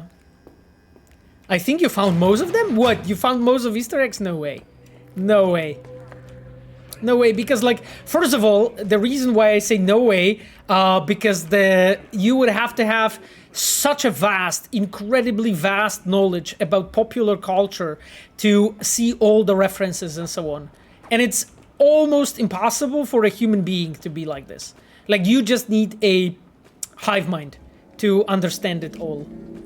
So I don't think it's possible for one person to really. If it's possible for you, like, man, then it means that you're probably one of the greatest minds in the human history. Which I think just by the sheer, like, you know, probability is probably not likely, you know. Even though you might be very bright. I mean, you know, at the end of the day, you have picked the stream to spend your Sunday evening. So it must be something. Okay, we are supposed to find a dealer on the Jig-jig stream. My mom says I'm bright. Yeah, you know, that's good. It's good, you know. Okay, let's go, guys, to the Jig-jig street and let's look. I pressed not the button, I went it. Wait, but aren't we at the... Yes, we are, because we are at the Jig-jig level. Jesus, I'm confused. What? Oh, shit, okay. Okay, he just got shot. Cool, I will just loot him, right? What games are you waiting for E3 and Summer Game Fest? Oof, actually, I don't think I have any specific games. I mean, one game I'm looking forward to is Pyschonauts 2. That's like one of the games that I've been really looking forward, because Pyschonauts 1 is one of my best games of all times. It's one of my favorite games. I was just amazed by what Team Schaffer and Double Fine. Soul if I ever seen one. Get you something to ease the mind. Take the edge off. Okay. Got the whole alphabet.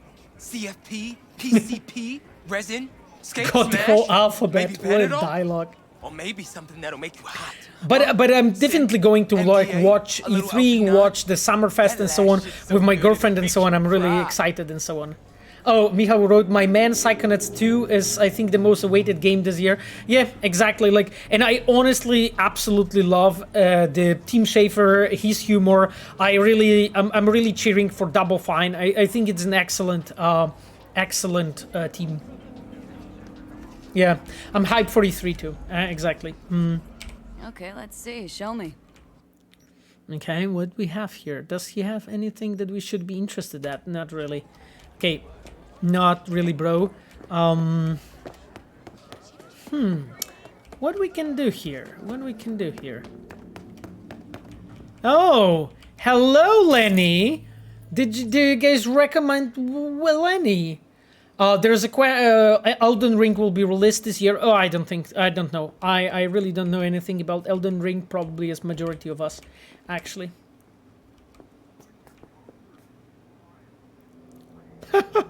Bored Panda wrote, Pavo, if you buy Braindance from the shady dealer, Lenny, you can shoot him dead and loot his entire inventory from his corpse. This is not nice. You shouldn't be doing this thing. Like, who taught you this? It's terrible, man. Like, I honestly... What a terrible person. You shouldn't be doing this. Consciously. No. Is Elden Ring actually real? I don't know. I don't know. I think it kind of is, but, you know. What have you got? Virtues. Any special kind? Well, let me put it to you this way. Those who know don't need to ask. Huh. Okay. I'll ask about the Braindance then. A particular kind. Particular? You a badge? Does the alcohol in game has any purpose, or is it just easy money source? I mean, I guess that's it. It's just as a part of the loot, right?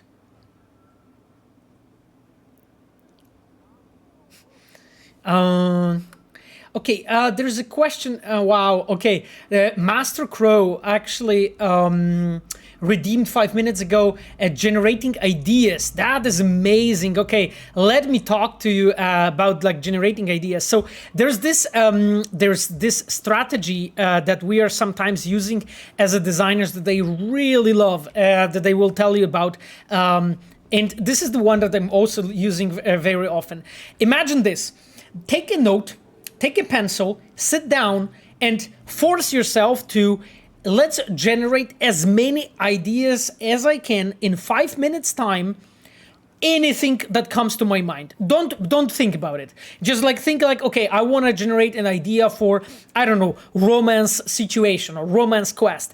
And then start writing down everything that comes to your mind. Just the thing is, you need to do it in 5 minutes and just start generating as fast as you can. Don't bother. Don't think if idea is good. Don't think if the idea is bad. Don't worry. Just write it down. Write it down. Set up the clock, 5 minutes and go. After 5 minutes, stop it. Go over that ideas and read it. You will be shocked what you have discovered in your brain. What happens is that when you use this method, and when you will use it often, you will get better in that. But what happens when you use this method allows you to actually open up doors that you would not even know that exist. And you have ideas that give you another ideas and will push you forward. Really, like, this is one of the most powerful methods. But the important thing is, do not criticize your idea and be on the time. You can even do 1 minute method. Go 1 minute. I think that 1 minute is maybe a bit too little, but you can try to train it. This is so good, like especially when like a writer, designer of any sort or something like that. I really advise you to try it. This method of generating ideas is incredibly powerful. And it's just like, sometimes when I'm like stuck and I don't know what to do with my story, I like sit down, write down as much shit as I can. And then eventually I'm like, fuck, this is a good solution, or that is a good solution. So I really advise to do that. 5 minute method of generating ideas. Like, no criticism, just go. Okay. Want the kind with death's head badge. Give me exactly. the best of the best. Ones with the death's head. Didn't know I was dealing with a connoisseur. Death's head'll cost you, though. Okay. We don't have enough cool, though. Do I have... But that's not what I wanted to do.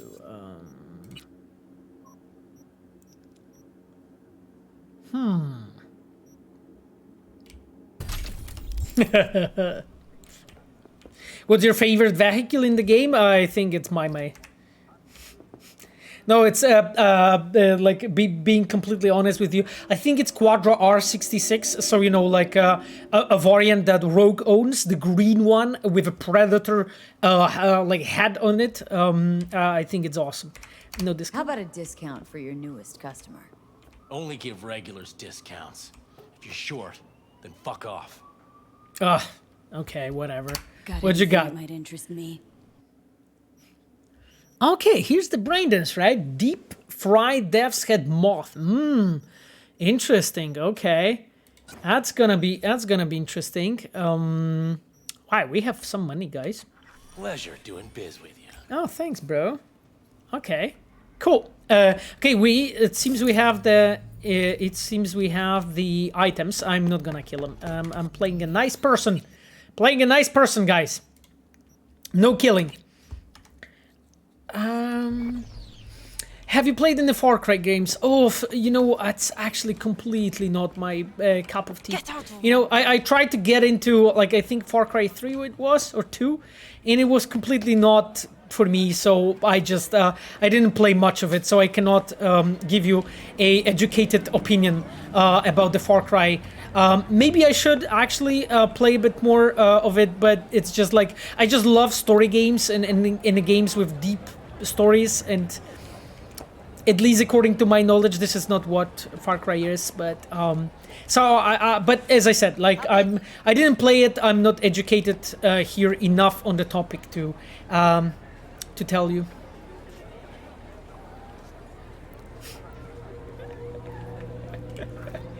The outsider would heard it here first, folk. Nice person. Pavel Sasko gameplay. You'll watch while I edit in real time. The old one too. Okay. Okay, let's go. Ready when you are. And you can see how many storytelling tricks here you are using, right? We got the Braindance, and we are going back, and we are going to edit it. And it's interesting because I think I actually forgot about this Braindance when you guys were asking me before. And you can see, yeah, there's the playback is in progress, and we can see being like dragged in the first person. I just love all of those like Braindance scenes.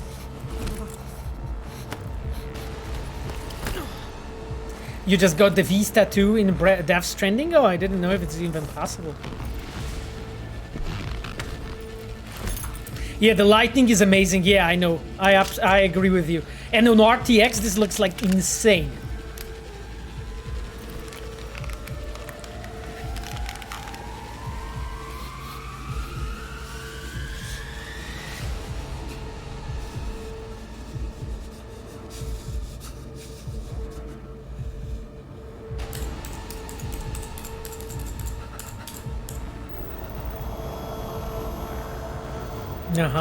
And you can see what's happening, you know, to the guy.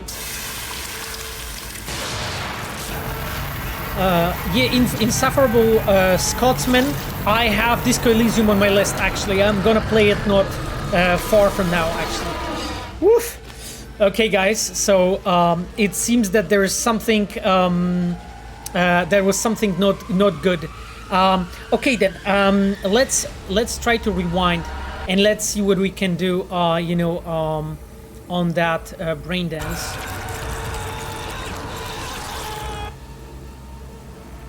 And let's go to the edit mode and see the clues that we have.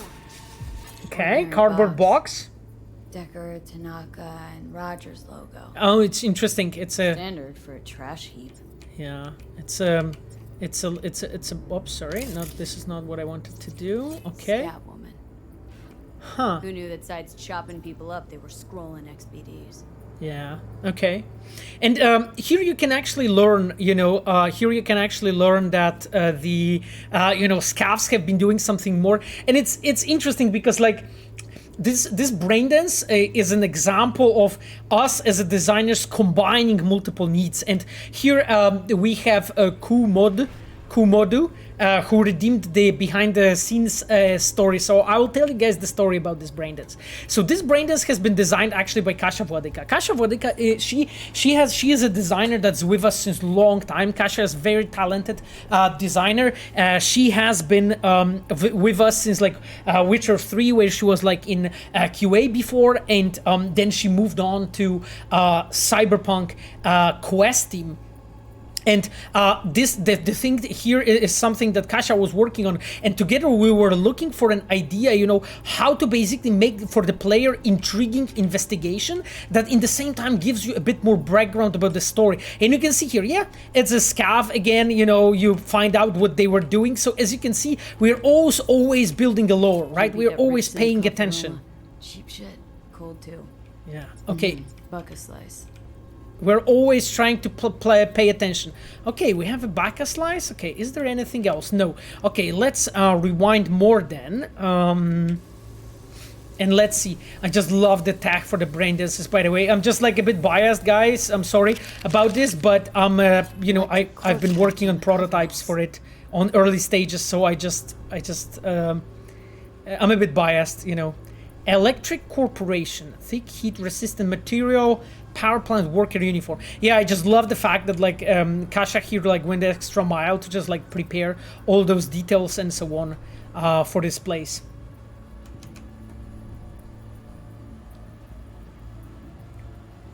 Tetsuo asks, will you stream other Cyberpunk CDPR games when you're done with Cyberpunk? Yes, absolutely. My plan is actually to stream also Witcher 3 at the moment when the next gen update will be ready. So I think we will have so many fucking cool stories to talk about, because Witcher is just a mine for things like that. Intoxicated scav on steroids. Okay. Like a Witcher is like a gold mine.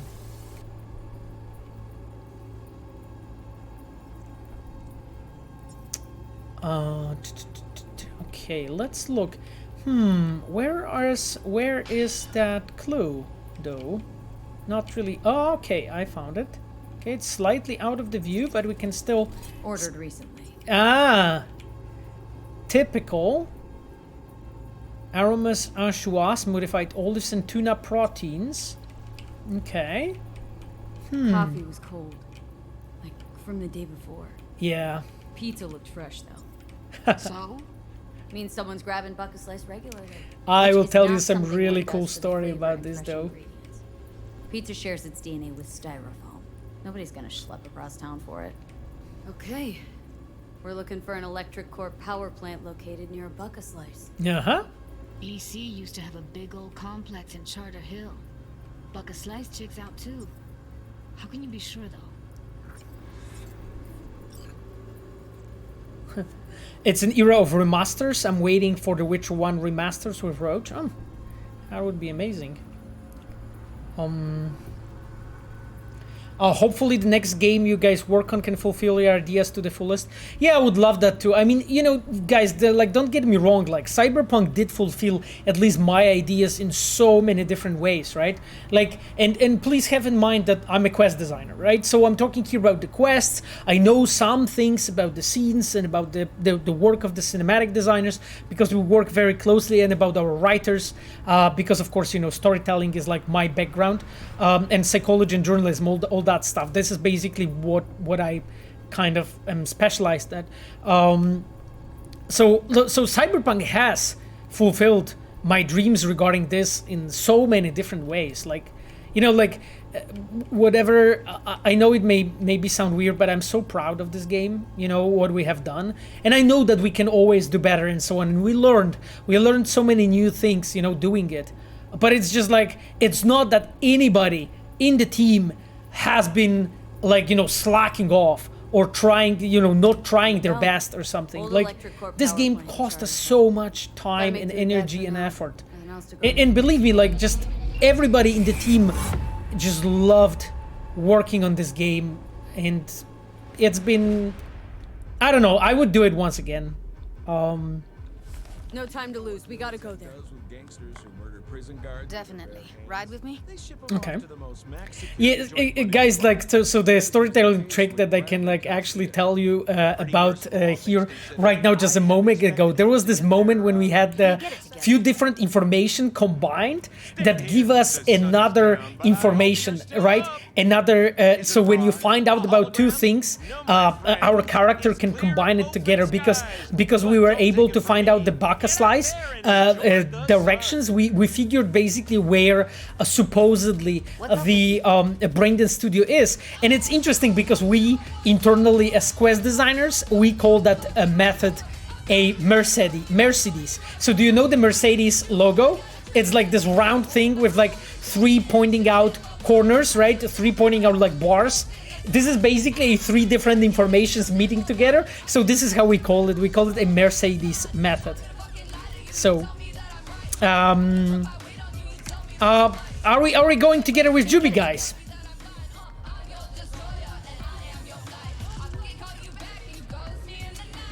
Good mental, can wait for your next work. Yep, me too. Me too, to be honest. Oh yeah, it's actually so funny because this song is actually the one that is playing during Sex with Stout, right? This is the hand-picked song by Piotr Adamczyk, by the way.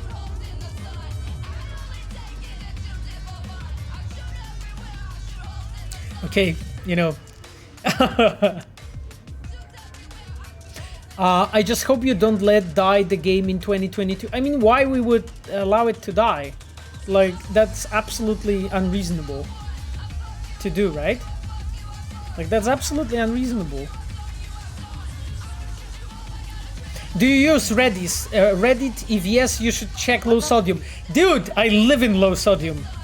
Me and Stealth Spell, I mean Despina, we just like, and I think also like other Reds, like I know for sure about Despina, Aero, I know about Vitrien, I think Michał Brzeźnik also mentioned that, dude, we live in low sodium. It's just like, but I also check high sodium. I actually, even though people at low sodium are very harsh, sometimes I think it's fair. And, you know, a good dose of criticism is always a humbling experience, you know. And in a way, I appreciate the guys guys and girls in high sodium. Okay, let's go with Juby. Get going. On our way. Yeah, I mean, low sodium is nice because actually, like, they can criticize the game still being fair, I think, a bit more than high sodium. However, high sodium is you know, has also a point. So, you know, for me, it's the best way to improve, right? There'd have to be utter gongs to waste her on something like that. Like, if I want to improve, I want to hear and listen to people that will criticize my work and tell me what I did wrong. What do you mean? We're talking about a girl who's not only a natural at what she does, but also has got a doll's implant. I mean, that's not a package you find lying out in the street. Mm-hmm. And I love actually how the rides, you know, at the end turned out. You know, the fact that we can just like chill together, listen to the radio, you know, look at the things, you know, sometimes chat and so on along the ways. Sometimes not. It just depends, you know, if we wanted to leave the player, you know, with just a bit of thoughts, you know, and you can just see the city. Yeah.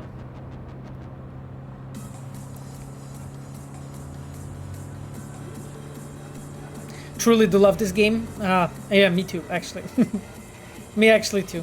I love this game, and it just breaks my heart, you know, that not everybody can enjoy it, you know, because like there's so much negativity in, you know. Oh, that's Pompon shit. Guys, that is a perfect song for us. It's you know.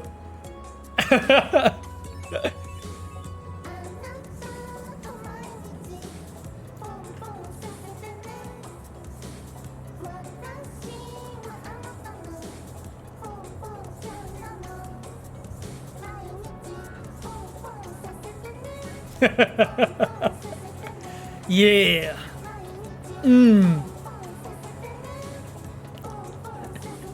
You guys did a really good job, and this is my game of the year. Thank you so much. The music suits the mood. Yeah, well, I mean, in a way. The mood on the stream, yes. Recently, I got to know you Pompon shit as well. Did you guys know? I mean, of course we know when you... I mean, it's just like not by accident in the game, right? Right? So it's just like... And here we are. You going in? Find us a way inside. I'll hang back, scan the subnet. See if there's Yeah, any Game Informer gave the game 9 out of 10. Join Exactly. you as soon as I find something. Let's link on Hollow till then.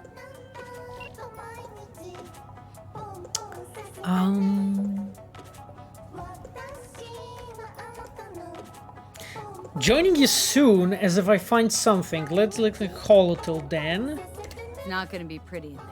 Huh. So, if you mean to tell me to hang back altogether, don't bother. Revolver or Slaughter Road, what do you think about different trailer tributes before? Because I love them. Dude, I watched like here on the stream when we started, like we watched the tilt shift video with like Cyberpunk as miniatures, and I constantly like tweet about it and so on, where you can actually like see you know, I just love the tribute videos that players are doing and so on. It's amazing, you know.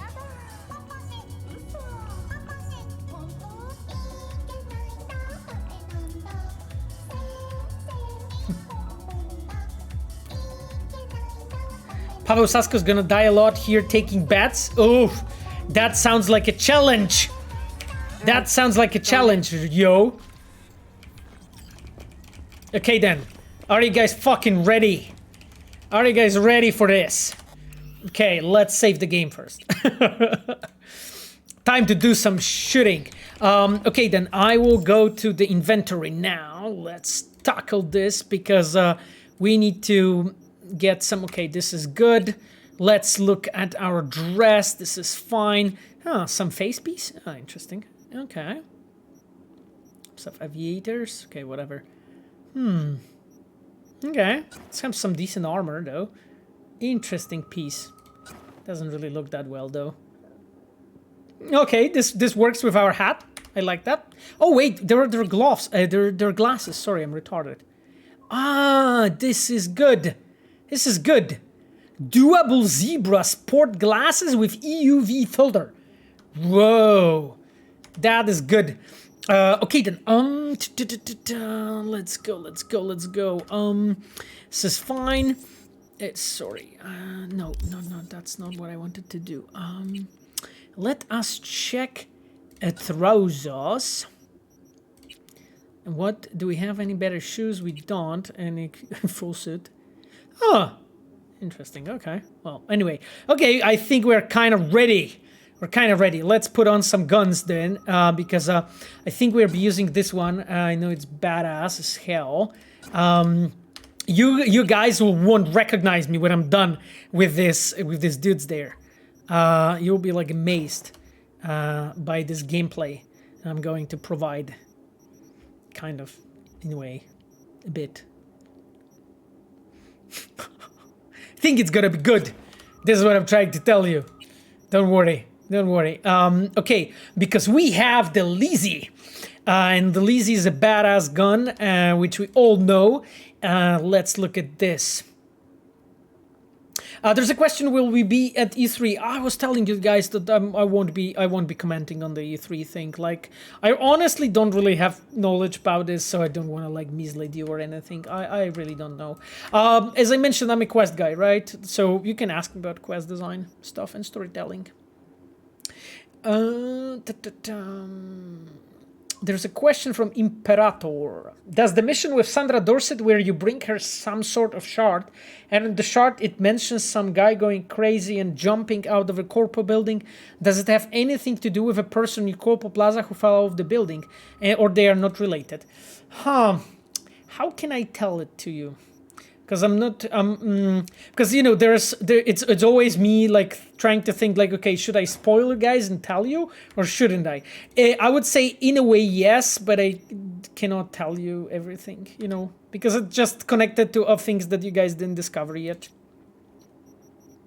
So I'm just doing it, you know, for your own good. so that you can discover some cool things. Ah, sorry guys, my nose. Jesus, the cocaine again is hitting. No. Ah.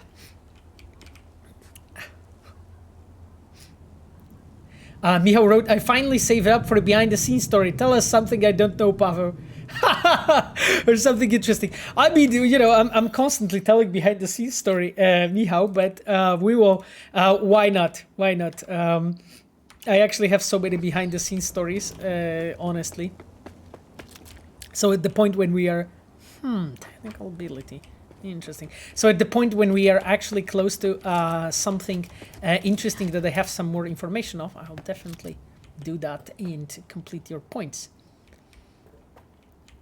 Use drug needle next time? No, I'm not using drugs, so that's my allergy, as I mentioned already a few times. Yo.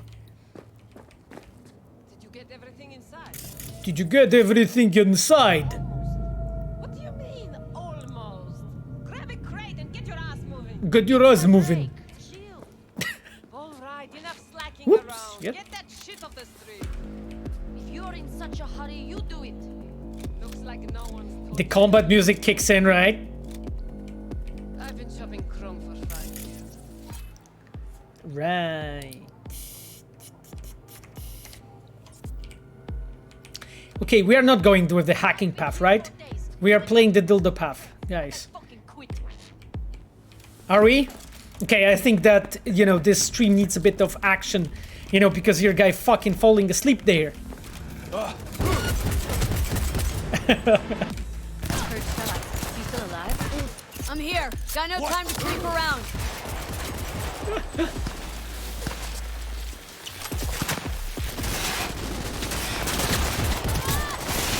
You guys need to believe more in me, you know? I'm not dying here. That's not the plan. Not dying. Just you know, in case you... Oh shit, what's going on?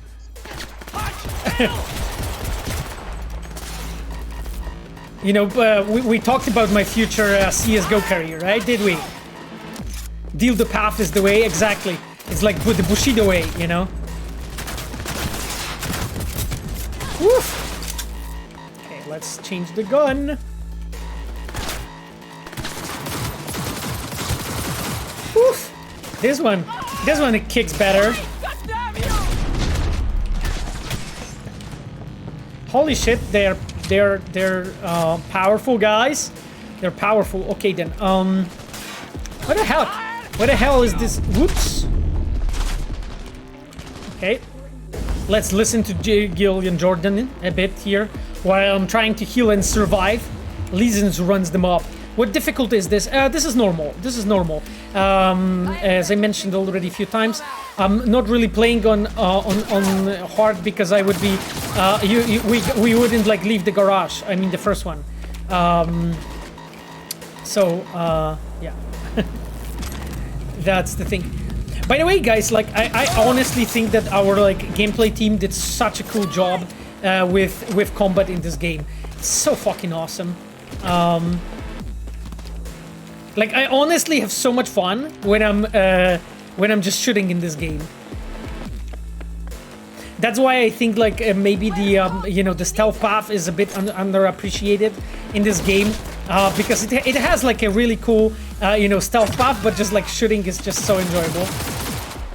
So, and you know, just don't get me like, I'm not really a shooter guy, right? I'm not really playing many shooters, and I don't really enjoy the shooting gameplay. But holy fuck, this one is cool.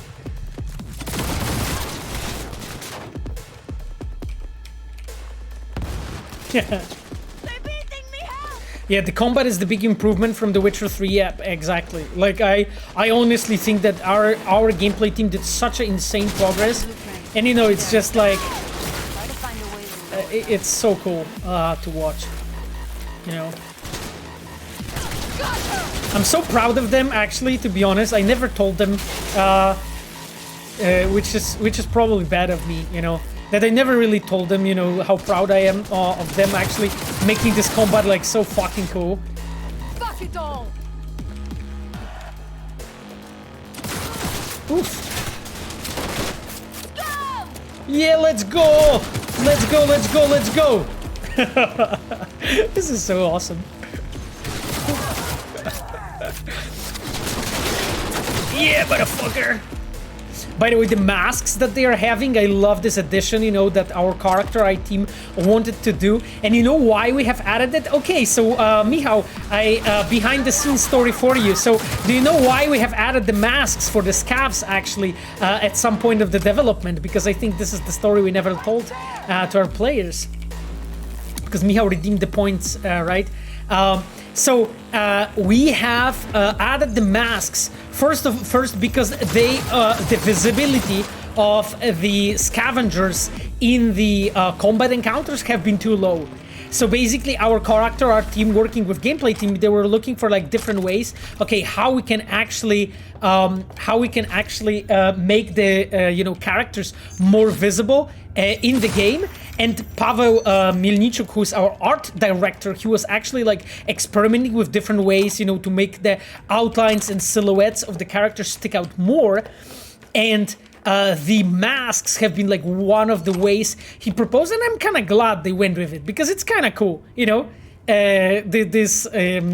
So it's the like I think this story teaches us, you know, like sometimes how the sometimes, you know, the need is a mother of invention in a way, because here we had to like figure this out.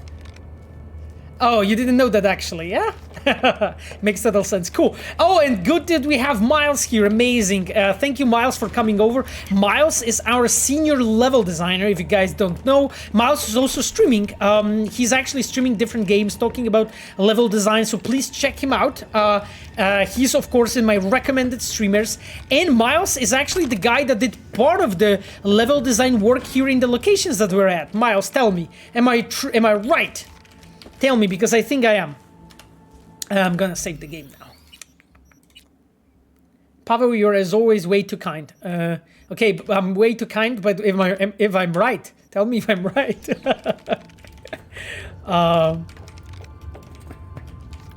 Yeah.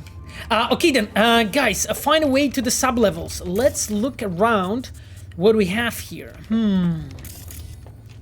Let's look around. So we have a door. Technical ability is too low. I don't think... Do I have a point for technical ability? I don't, probably. It's actually interesting that they always update. Now I only have the one perk, actually, which is good, because we could, like, go into reflexes and make our more of a badass. To quick melee, no. Covering increases crit chance by rifles and submachine guns, no. I want to increase the handguns because we have a lot of Desperado. Oh, that actually sounds pretty much like me. The Desperado one. Okay, level 5. The thing is that we don't really have the point for the technical ability. Yeah, I worked on the level design for the entire Judy quest line and implementation encounters. Perfect, Miles. Amazing that you're here. Actually, we were just talking that how much we're enjoying it. There's a question: too early to discuss future Cyberpunk expansions and DLCs. Well, I mean, kind of, like, because we're not ready yet, you know, to talk to you guys about this. But as I mentioned, as soon as we will be able to, we will, you know. And you know me, guys, like, I love talking about this shit. So believe me, like, you won't be able to stop me. When I will be able to already talk to you. Miles, Jesus, I need to find a way to fight to the sub levels. Bro, what I should do? Found a way down. You see my position? Okay, I found it. Miles, I found it. Are you proud of me? Oh, there's a question, maybe a co-stream with Miles. I mean, actually, guys, if you're curious, we did already a stream with Miles 3 weeks ago. Was it first time when we streamed together with Miles? It was really cool. Actually, like at that time, of course, like my machine has been way weaker, so we couldn't enjoy it maybe as well as we could. But then maybe if Miles will be interested, maybe in the future we can do like a rematch of something really, again, something cool for you guys. And you can, of course, check my previous streams on YouTube, or of course you can also check it on the VODs on the Twitch. They're like all open, you know. I do not I do not like log them for subscribers only or so on. I want you guys to have access to it, so you can check it out. I know it. Okay. I remember Miles when you were like working on it and iterating on those things and so on, you know. Keep Donner sedated. Interesting. Okay, let's get those. Without a doubt. Uh-huh. Yeah. Hey girl. How are you? For all Juby fans, you have just a moment of close-up, you know?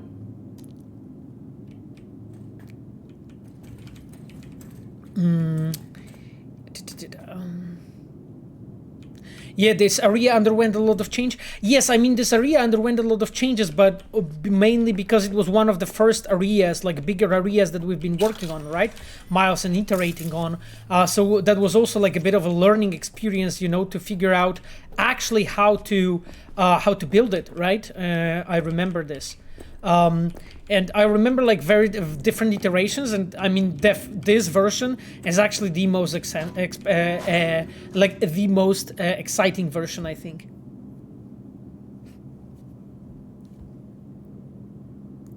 The old soldier asks, "Are you using NVX for your stream?" Yes, I know. I'm using actually.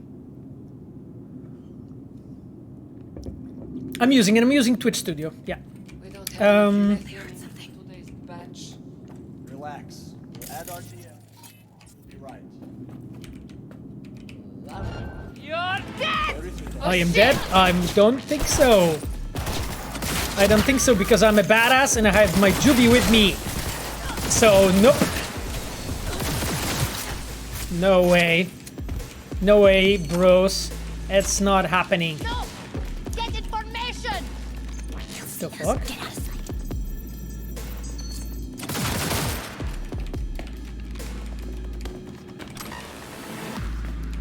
Interesting, okay. Here! Stop fucking around! I'm supposed to stop fucking around, guys. They don't know me, I think. Oh shit. It's over. We did it. Yeah, did we? Okay. Don't draw this out. Oof. See them up ahead. Oh, he actually came over here. Oh, you bastard.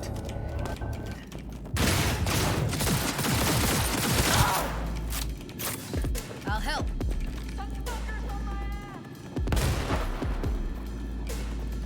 Do you want that the number of games that want to express artistic creativity has increased in recent years? The Last of Us 2, Death Stranding, Red Dead Redemption, Cyberpunk, God of War. It's about time that gamers are generally taken seriously. Oh yeah, absolutely. I think like, honestly speaking, like being a gamer right now, it's the best time to be a gamer, because the thing is that we have learned so much as an industry in general, and just like, guys, like the quality that we are able to provide you with right now is so much higher than anything that we've been able to give you and make, you know, so far before. So absolutely, I absolutely think so. Okay. I just wanted to there's a question, can you answer this? If the future cops pedestrian AIs will be improved in future updates. I cannot really talk about future updates, guys. As I mentioned to you, like, I can assure you that we are figuring things out. As we mentioned, we are working on patches, we are working on the free DLCs and so on. Nothing changed here, and you can always refer to our roadmap that we're really taking seriously. And believe me, I know you're waiting. Believe me, I'm fucking waiting more than you are. Like, you know, because one thing that I want for this game, I want this to look the best and be the best it can. So like, if there's, imagine that you want, you know, a patch or an expansion or change here, just look and think how much I want it, you know? Okay, black braindances ready for shipping, ready to be shipped. Distribution through Night City. You can see here like how Sarah and Miles actually throughout like those small clues scattered around, they are actually teaching us a bit, you know, regarding the location, what this place is and so on. And here you have like, let's say, hey, there's the shard about the chemicals, you know, not without the reason. Which romance option is your favorite? Oh God. Fuck, I don't know actually. Like there's so many, like our romances, I have to admit, and it won't be too humble, but I honestly think that they're really well done. Which romance option? Well, I mean, I would be hesitating probably between like Judy and Panam and Carrie. River would be probably the last one, however, it's also like quite cool. So I'm like, I'm not really, I can't really say, to be completely honest. Like, I think it would be Judy and Panam, but you know, Carrie is also really well done. So it's just like, it's just for different players, right? Like, I think River is the one that speaks to me the least, but honestly, honestly, I know how it was done and so on. It also has really cool elements, you know, like in the whole, how to say it, investigation and so on storyline with River, really kicks ass. So it's just, it's hard to say.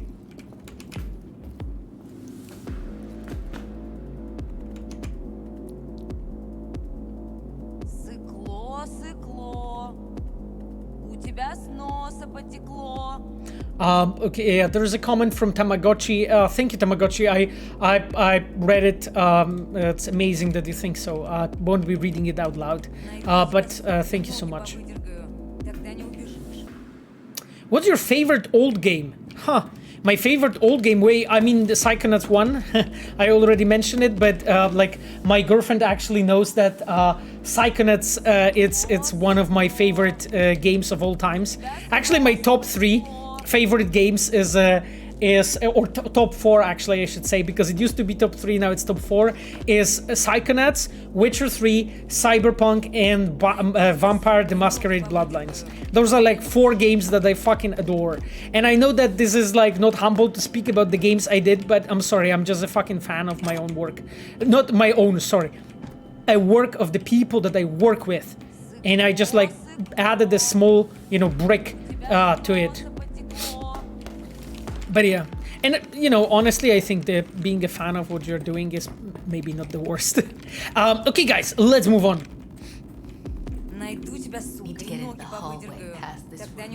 What was the first game you ever played? It was Aladdin, the game from like 1980, sorry, 1890, I think. Sorry, 1990. It was in Amiga. It was Aladdin, yeah.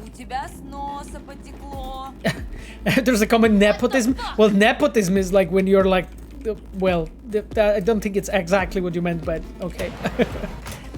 Oh, sorry, I closed the door. Take him out quick. No worries, Juby. I'm doing it. Incoming! Oof. Juby is like just ripping. Oof. Do you guys love grenades as much as me?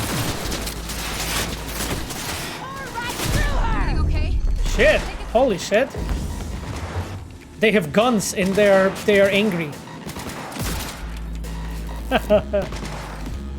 Cocainium DLC confirmed. Stop it, you guys are.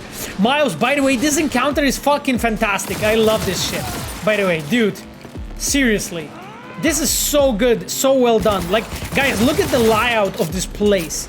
Look how things are structured, you know? Like, look where my character is that is like helping me out, you know? She is here, I can see her, basically, but I'm free to run between multiple different, like, places. The light is there, is amazing. It's actually, like, showing off you know, what I can do as a player.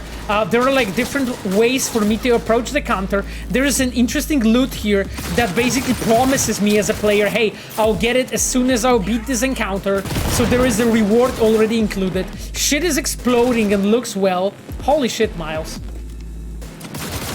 This is so good. This is like well done, man.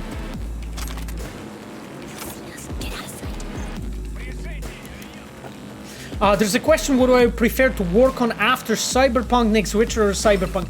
Oh, it's a difficult question. I've been asked about it actually in the previous streams, and you know, like, I think that right now my answer would be Cyberpunk. Honestly, I mean, I grew to love Cyberpunk so much, so I'm kind of biased at this point. But you know, guys, it's like you're asking me, hey Pavel, what would you like today? Like delicious chocolate or delicious ice cream? And I'm like, fucking hell, can I have both or something? Or can I have like, oh, you know, one week and something another week? It's just like Cyberpunk and Witcher are two best IPs that I would like to work on. And I'm talking here about like all the IPs in the world, right? I talked about it a bit in the stream. It's just there's nothing else that I will work on more than those two. Like this is my top of the list. So I think Cyberpunk would take a crown here. But honestly, like honestly, if I would be able to like work on Cyberpunk and I don't know, hypothetically do something for like Witcher game at some point, that would be fantastic, you know. But again, you know, it's just me speaking about, you know, what I would want, what I would like. I'm not talking to you about any future projects that we are working on, just to make it completely clear for you guys. Okay? So that nobody writes that I have confirmed that we're doing something or working on something. Okay, guys, how are you feeling? Like, I'm not dying too much, right? Okay, I cannot save this right now. Oh, by the way, thank you guys for subscriptions. I see that you're subbing. This is amazing, and it's, you know, the support is greatly appreciated. I'll keep on working on this stream because this is my 8th stream. As I mentioned, I'm intending to actually make it... Ooh, I think he lost his head. Holy shit. It cannot be healthy. It cannot be fucking healthy, right, guys? Like, you know, just do not do this in home. I keep on working on the streams, and I'm trying to make them like as best as I could, so that you can have like a lot of enjoyment, but also like a lot of information and options to ask me questions and so on as directly as you can, without like, you know, jumping on the fucking hoops and stuff. Okay, let's check the computer. I actually love checking the computers. Okay, there's not much more here. Enemies have been alerted. Body identified. Holy shit. Well, I mean, not surprise. I wish there would be like more enemy smiles, I have to tell you. Oh, holy shit. Oh, I think he died. Okay, he died now for sure. We did it. The question was, I may have answered that, but did I like the Witcher on Netflix? I liked it quite a bit. Like, I think Henry Cavill is a fucking badass, and I love the fact that he played the game, that, you know, he really paid attention to his character. I watched so many videos of him, like, talking about the roles and so on. So yeah, absolutely. I mean, guys, with all honesty, I'm a fucking fanboy, right? Like, if you guys have seen a fanboy, yeah, it's sitting here. You know, I'm definitely one. And, you know, I am definitely a person that just loves doing everything, like, and checking everything Witcher related. You know, did you guys see that Kickstarter campaign that is going on right now about, like, board game and so on? Guys, I was like the first one that fucking went in and backed them, and then I like even enlarged my backing so that I would get all the add-ons for Witcher, so that me and Sapphire, my girlfriend, we could play together, right? Because just like, because I love it, like all the figurines that you can have there and so on. Holy shit, this is so good, right? Where'd you go? So yeah.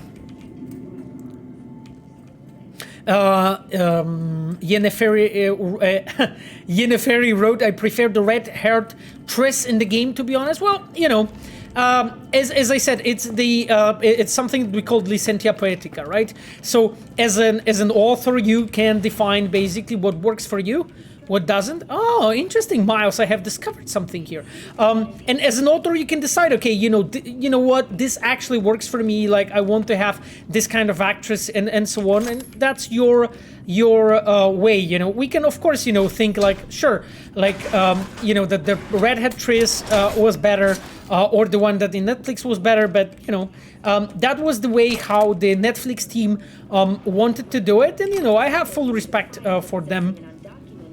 For choosing like this.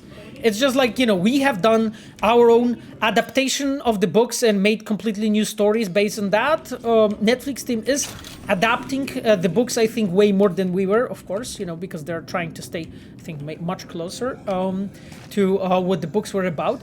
Oh, wow, there's actually a lot of files, but these seem to be checked by me already. Stock question. Nadia Papayanova. Hey, how about how many barrel we used yesterday? I can't count for 2. 7. Okay. Anyway, look like we have new client. We'll have to increase production by 15%. But nothing set in stone yet. Interesting. Okay. Agata Leszcz. Interesting. It's a Polish name by accident. There is a question, will you address the Cyber El Bugato 2020 video? I mean, guys, I don't really know what I should, like, tell you about this. Like, it's a bloopers video with, like, bugs recordings. Like, did you see the bloopers video for The Witcher from PAX East that was when we released it?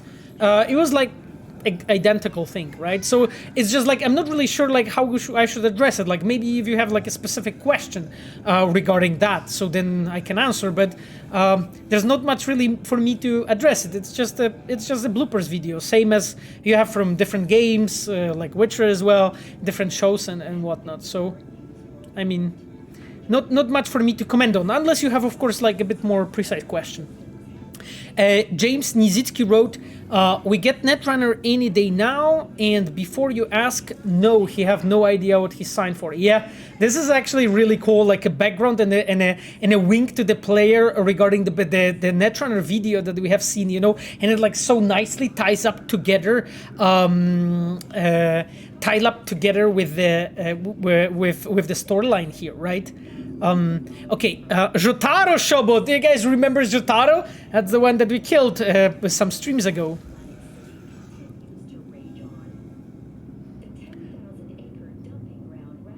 I'm just looking at your guys' questions if there's anything.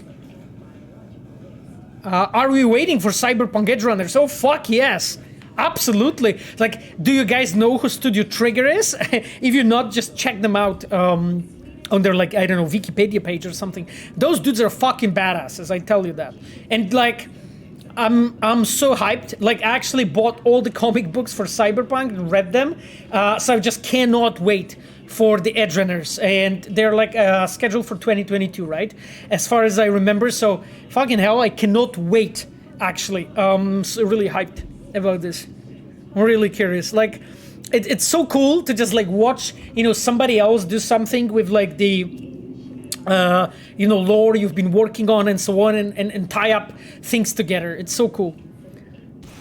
Jotaro wrote, gentlemen, I have few virtues to get rid of, but we urgently need new material, no matter the gender. The more meat than chrome, the better. Single use only, of course. I am open to negotiation. Let me know if we can come to some arrangement. Miss Shobo, maybe you can check who you address first. Oh, interesting. Okay. Private account load. Client seeking BD with white female, capable of whistle standing and a lot, no anesthesia. Oh god, must be experimental, young, knockout gorgeous. No termination for you, how can you handle it? This still available, I have a girl who's perfect for this. Oof. Oh, sure, I'll send a demo reel. And you can see here a bit of a background, what we are probably about to experience. You can run across the reference to Edge Runners in RiverQuest. There's actually more references. Like I think we're actually pretty how to say careful in like tying up all our universe together, so we can find out. But like if you're paying attention as a player, Cyberpunk is a game that leaves you a lot of reward. I think at least that was our intention, and to me, it's one of the coolest things, to be honest. Okay, guys, let's save the game and let's go. Let's go. Hero Townie wrote, CDPR won't be at E3, guys. I honestly don't know myself. Like, as I said, like, I'm not commenting on it because I just don't know. So, like, I don't think we have confirmed anything or said anything about E3. Too much loot? I mean, I have to admit that in some places it is too much loot and so on, and I know that this is something we'll be actively looking forward to, to address, when moving forward with our future endeavors. But I kind of like loot, so it depends. Like I think here actually it feels fairly balanced so far. I'm not feeling like flooded. So I think here Miles did a pretty good job with this, and loot is actually placed pretty contextually well. So, what was your first project at CDPR? It was Witcher 2. I started during Witcher 2, basically. Yeah, so it was 10 years ago. Yeah, and it's a bit of time already in Reddit for me. Yeah, and I've been in Witcher 2, Witcher 3, both expansions, and since Witcher 3, I'm the lead of the quest team. And I'm very grateful for that. And I just love my job, as you can probably tell. But yeah.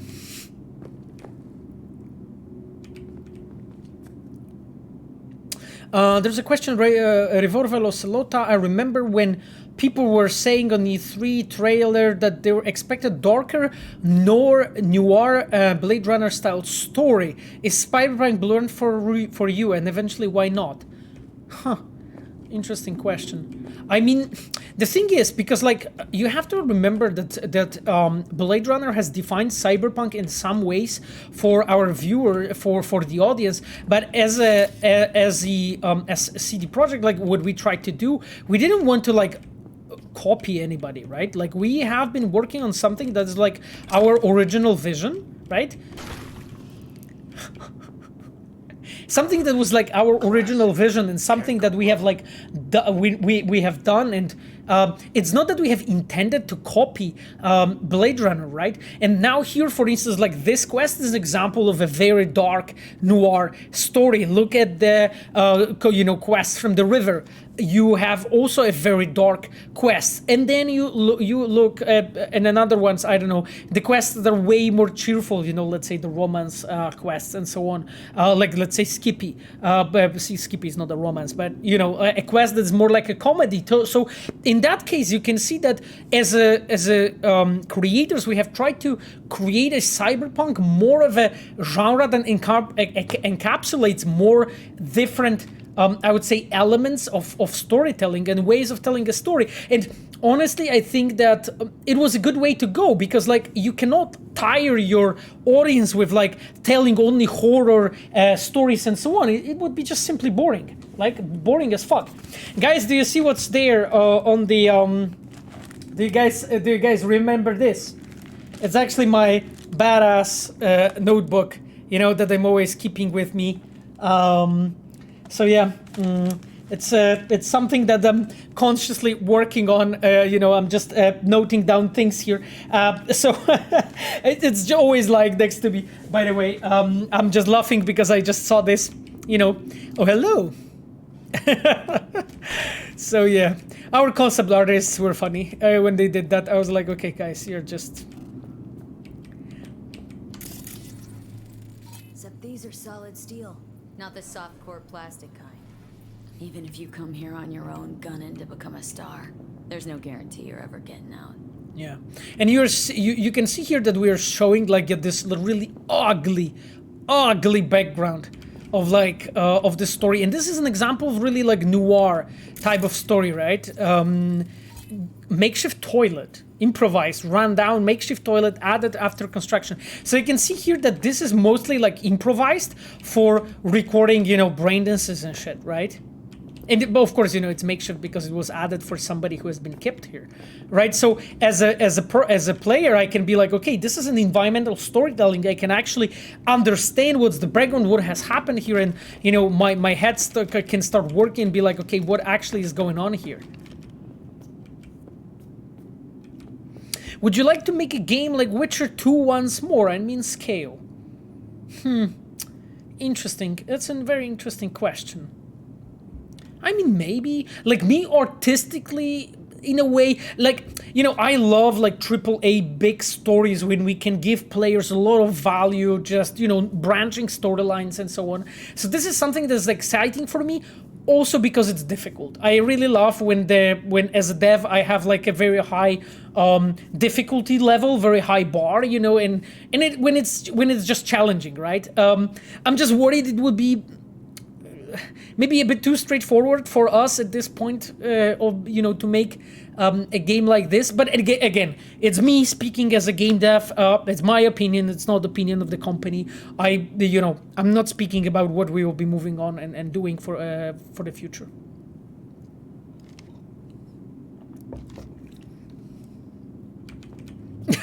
there's the question. Better start reading Torgal. It's so funny. Yeah, the Torgal story, yeah, I saw it. You're still waiting for the Witcher 1 remake? Yeah. Actually, that would be cool, though. I admit. I would love that. Okay, then. Let's go, guys. Because we are... Jesus, it's already 10:30. What did you do? Where did you work before joining CDPR? Well, I mean, before I've been in the game dev for 16 years now, and the last 10 years I'm in CDPR. So 6 past years I've been in a different game dev companies. Before it was Reality Pump, where I worked on Two Worlds 2 and Pirates of the Flying Fortress.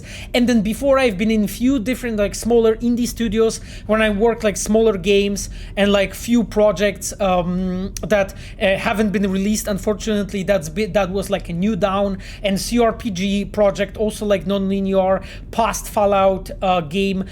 There was also a shooter, a game that I was working on before that was called Day, done by Metropolis Software. So that was also something that was working on. See what I can stir up. Oh, interesting. That's a maintenance room. Cool. So yeah, and I have started in game dev in like the indie companies pretty much when I was starting my studies in a way. Like it was kind of early when I started, because yeah, I was 19 when I like started with like first completely amateur like, you know, game dev groups and so on. Okay, Juby's trying to figure out things. The Weird Spark Rogue, hello everyone. Hello Weird Spark, nice to have you. Yeah. Definitely appreciate Reaver's questline, but Cyberpunk without some noir. Yeah, exactly. But I think like you know, we talk about it a lot with our like writers team that, you know, in our games, what we are doing, we're always trying to like have pretty healthy, well-defined spine for storytelling and for quests. But then, and that spine in case of Cyberpunk is basically a cyberpunk noir story.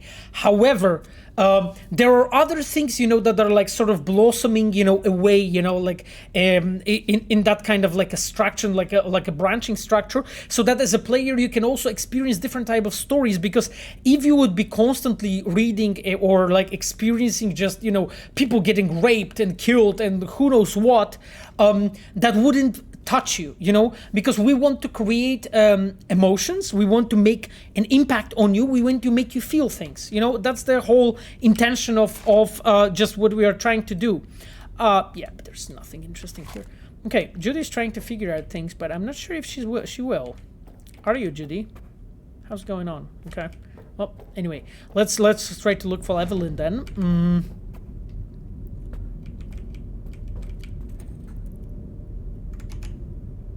Why Juby instead of Judy? Because I did like I misspelled her at some point when I was speaking fast, and then chat started laughing of me that I call her Juby, so I just keep on calling her Juby here because it's our thing, our way to call her on the streams, by the way.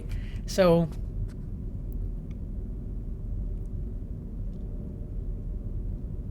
Revolver Ocelota wrote, I have a question about the plot in the Witcher series. I'm disappointed that some threads arcs have been cut so much. I mean, that's the thing, you know, I've been talking about it multiple times in the past in the streams, and I can just repeat maybe just very briefly, guys. As a game dev, you can always add, right? You can always just add to your game and add to your game and add to your game, and then but then you make that game 10 years, not 5. Right? And we are making big games. We're trying to provide you as much content as we can, but there are limits somewhere, right? And then you know, you just have to like ask yourself, okay, where the fuck are the limits? Like where actually, you know, how much I can actually add to this game, you know, because you guys don't want to wait till like 2030 before we do the next game. Because this is pointless, right? And of course, we need to make sure, and being a game dev and making and building a good stories is always a choice between you deciding, okay, what I will decide to have in my story and what I will decide not to have. And that's it. And that choice sometimes leads you to be like, okay, this completely doesn't work. This completely doesn't fit. It actually doesn't work for the quality of my game, you know, and I should not have it. And that's it. And I know that for the players, you know, looking from outside, players are like, yeah, but I would love to have like amazing story about this or that. I'm like, dude, I would love to. Of course I would love to. Sure. But you know that it costs insane amount of time, right? Insane amount of time and talent and dedication to do it, right? Like we haven't been fucking slacking off to just like make this game for you, right? It just takes a lot of effort.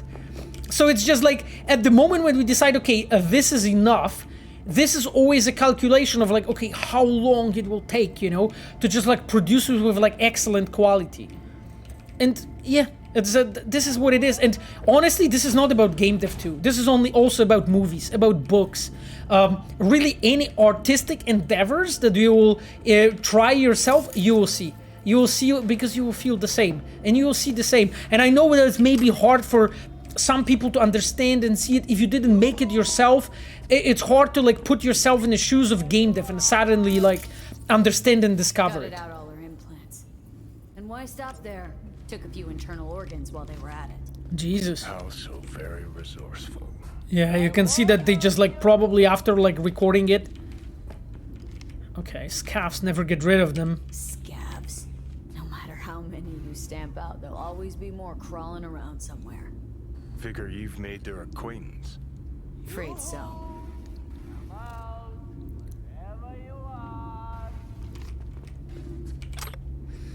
Do you think CDPR will be able to change the overall view of the public about Cyberpunk? Yeah, I think so. I think so. The thing is like that I'm always optimistic. And that's a good thing and bad thing about me. Because sometimes I can fucking miss the, you know, a forest looking at the trees. But I really think so. First of all, there are some really good things in this game. And I know that, you know, I know that people that are even extremely salty and critical about this game do not deny that, you know, story is good. Do not deny that scenes are good, that the quests or the characters are good, that the graphics amazing. That, you know, like, we have managed to pull off shit ton of things, you know, with this game. And I know that you guys want us to do even better. And I understand that. And it's fair. And I think we will. I think we will. Like I was giving in the past, like an example of, you know, working on The Witcher 1, right? Like it wasn't until Witcher 3 when like majority of audience like found out actually about like, you know, a Witcher series and so on, that it made it really popular and so on. Like we have really tried to do so much stuff with this. So I don't know, I'm very, very hopeful for the future. Also, like, I have this advantage of basically just, you know, working in the studio and I can actually do something about it. And make sure, like, of course, together with amazing team in the Red, you know, and do things, you know, to just make sure that this future is like this, you know. But I told you that already, that's exactly what I'm doing. Every time when I'm not streaming, I'm doing exactly that. Okay, guys, I think let's move on. Let's move on. Huh. Okay, this one is blocked, and I don't have technical ability high enough. Okay, interesting. No, you want to hurt me? Okay, cool. What the fuck? Sorry, I just randomly walked into the enemies.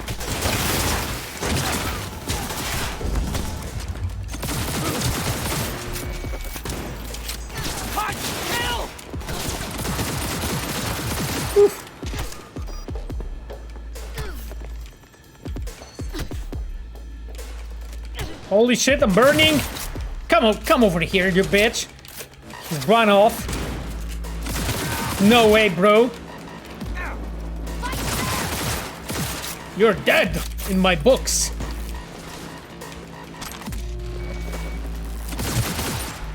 Okay, guys, I think it's safe to say that I improved when it comes to gameplay, right? Isn't it? Do you feel that I did? 9 out of 10 shooting skills? That's much more than -10. Right? Fuck are you? Woohoo! Miles, actually, I love the placement of this pipe here. Really cool. Because it's just like works so well, you know. Because he naturally has hit himself here in this cover, so I naturally hit that pipes and exploded. Really well done. Such a good placement, actually. Like building, you know, good arenas, you know, for combat is really not easy, right? It's just the pedigree of a work of our level design team. Okay, the guy speaking Russian there. All right, because there's cuffs. Okay, bro.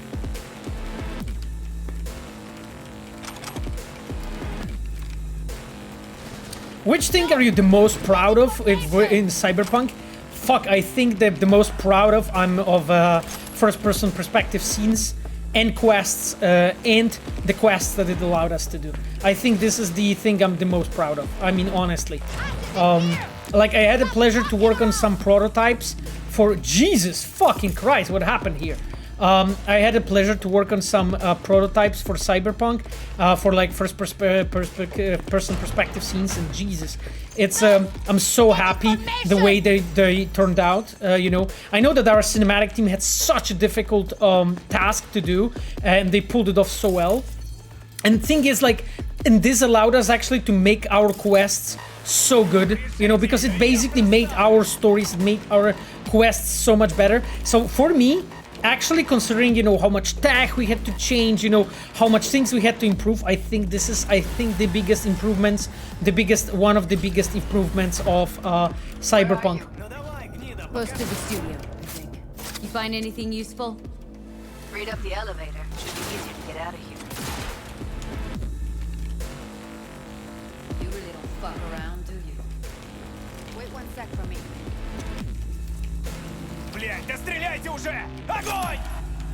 Okay, Judy is... Oh, Judy is coming. Okay, cool. That's awesome that she joined us. That's awesome that she joined us. Dude. You're dead. He's not the best in shooting, I have to admit. He's like... He's just pretending to be me. He's like cosplaying Sasko, you know? So... question from Gutek. Would you rather work on already existing universe like you did on The Witcher, or a completely new universe? I mean, you know, the thing is that, you know, the things that we are doing for The Witcher and Cyberpunk is like what we did for Witcher, and what we are doing for Cyberpunk is things that, those things like actually give us so much, you know, so many options of, you know, creating our own things. So I actually love those things. And honestly, like, the universes that we have here are so good that yeah, I think like Cyberpunk and Witcher are my like go-to universes when it comes to things that I would like to create. Okay, are there any clues? Here. Book collection, corporate fashion, guys. Beauty, confidence, success. Interior of finer tastes. A collection of magazines about fashion and interior design.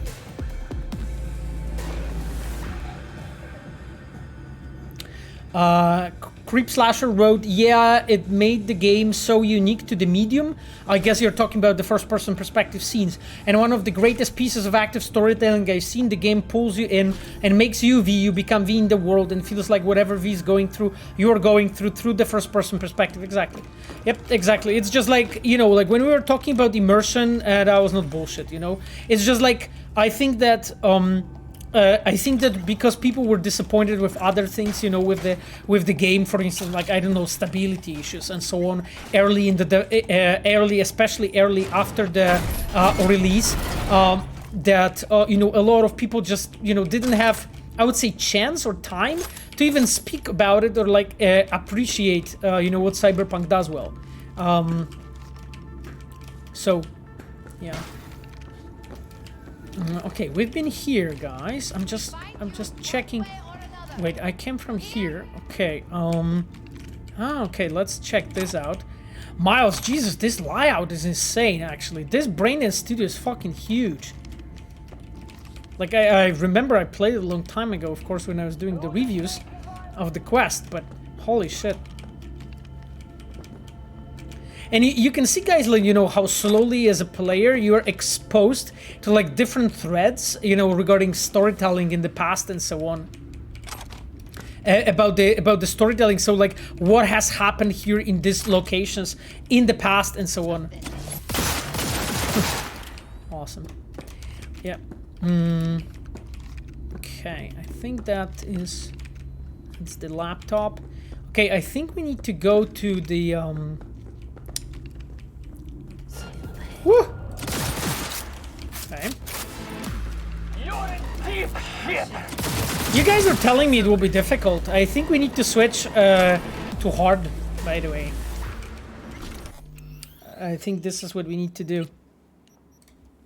Because the game is too easy. By the way.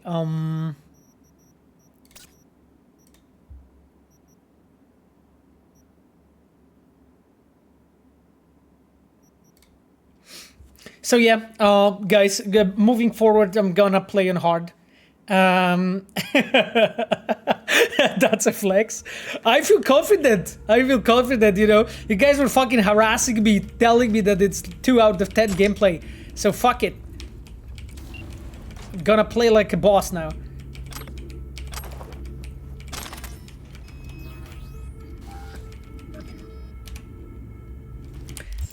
Anyway, let's just go into do some inventory management, and we'll see what cool loot we got. Oh, those guns are awesome.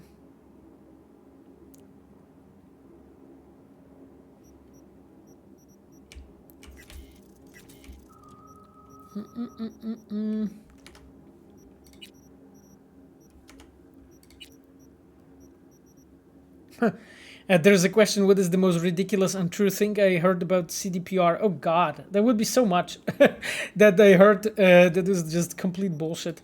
I mean, I don't know, like one of the things I spent a bit of time talking about in the last stream, but maybe I can mention this, was like that like literally no females worked on this game. That was one of the bullshit stories I heard. And I remember talking about it in the stream that literally, like even on my team is like 25%. It's like 7 or 6 designers are females, right? Like Despina, who's with us, is one of our female designer. Arashi is female, of course. She's our gameplay designer, and so on. So it's just like such a bullshit story, and I was just like, okay, whatever. Like you guys want to believe what you believe. In that, on that specific regard, and there's so much more. There's just so many. Things like this. that I don't even think that people want to like. I don't even think that people who say it believe in that, because I just don't really buy it that they do. It's just so how to say it, improbable, I think would be the good word. Like I like this one.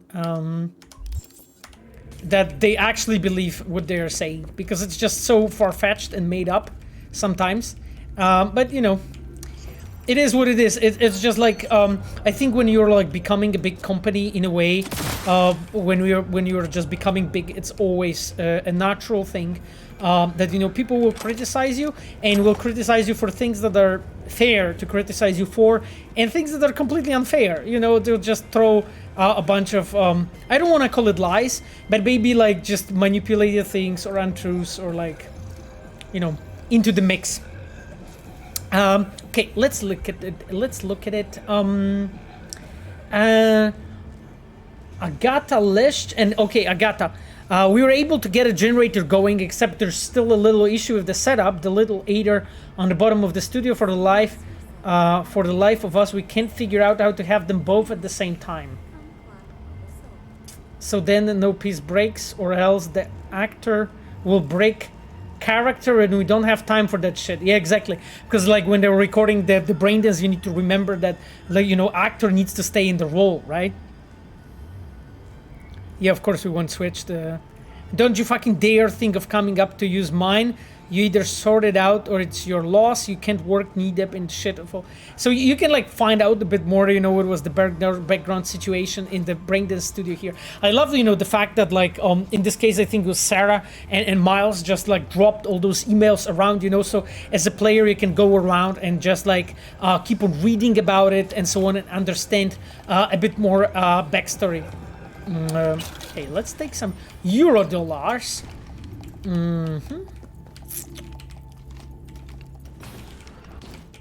That's Evelyn. Just don't touch her. If she's recording, you'll scramble her brain. Wait until I cut her link. Oh shit. Okay. And I remember like because there is the X Virtuous fight that redeemed the background, the behind the scenes story. I remember how many times like Sarah and I think it was cinematic designers were discussing, you know, how that scene actually should look like, you know, and how it should really be. Grab it and tell me when you're gonna yank it. I'll break the link at my end at the same time. Okay, we need to like disconnect Evelyn. Jesus fucking Christ. Let's do this. Wait for my signal. Here goes. Ready? And... now! Okay. I think we managed to... Yeah, it is a heartbreaking moment. I just like... I just love how the way it's set up, you know. And listen to the music, like how everything like comes together in this very moment. I'm here now, Ev. What's wrong with her? Let's be compassionate. Honestly, you know? I don't know. She's gotta be seriously traumatized. You can see, you know, and then, you know, like you can see like part the way she's looking. This is a part of her, this is a part of a storytelling too, right? Like what people very often forget is like our stories are so touching because everything comes together in like one really strong moment. Is she okay to be moved? No brain hemorrhages, damage to the spine? Doesn't seem to have any wounds. Guess we got no choice. Okay, I don't want to like ask her about who hired her because I think it's just not compassionate and just like no unfair. Yeah. Coffee Brewed Road, like Night City chews you up and spits you. Yeah, exactly. Let's get her let's somewhere try to safe. pick her up. Fast, too. Which way? I sealed the doors and managed to power the elevators. Elevators it is then. I really love the fact that, you know, it's not that we're like teleported directly to the exit or something, that we can have this like compassionate like moment together with her when we are actually like, you know, picking her up and actually bringing her to the elevator. And here, you know, Miles and Sarah did a fantastic job together in like making a believable, interesting layout of the place. So then as a player, I can do this, right? And I can like carry her, you know, to the place. And this is again. Do you guys remember when I told you about like this is the you know, this is the MacGuffin moment. So the situation when you're using a prop as a storyteller, a prop in this case it's a cigarette box, right, from Evelyn, and you can see this like interesting moment, you know, when just like Johnny asks you like to smoke, right, and it's just like you can like do it, you know, just once for him from the Evelyn's cigarette purse. And I remember, I think it was the cinematic designers who actually proposed that, you know, to use this moment, you know, to have that moment when you can actually have a smoke, you know. We going in?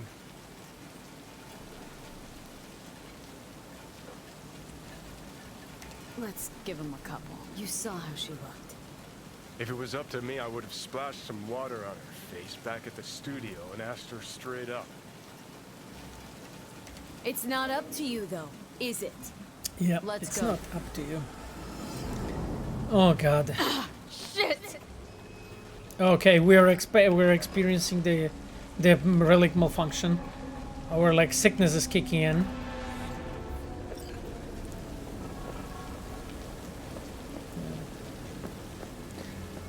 I think we are already at Judy's, right? Yeah, we're already at Judy's place. Exactly.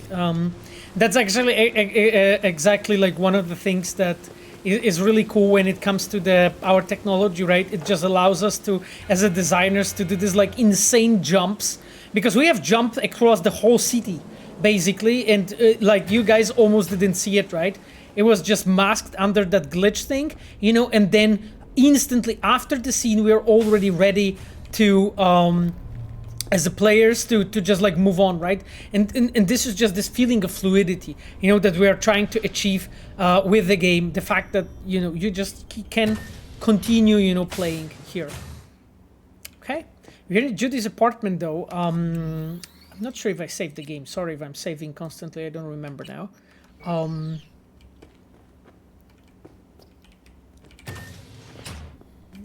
Okay then, let's see, and let's try to talk to.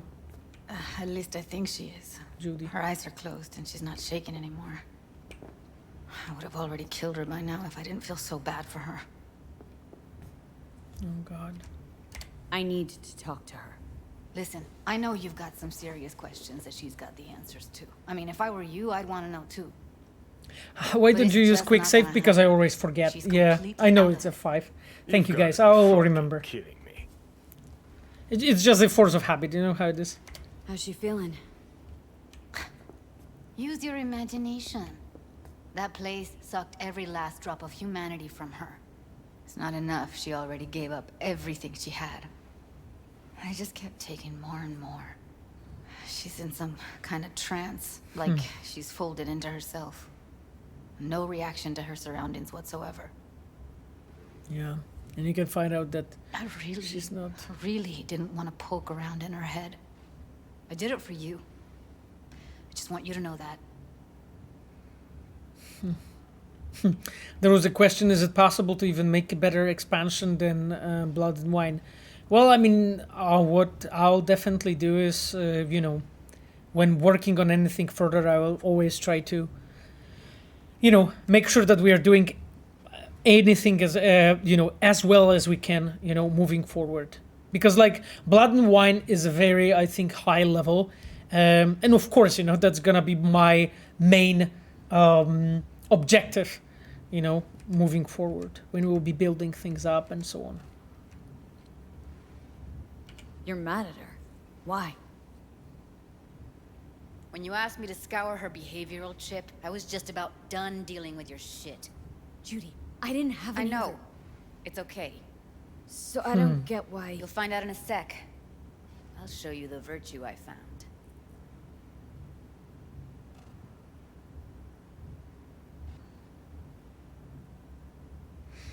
There's a question if there was ever an option to save Evelyn or Jackie. I mean, like during development, it's always like this, that we are juggling lots of different possibilities and so on. So definitely was something that at some point we were like discussing.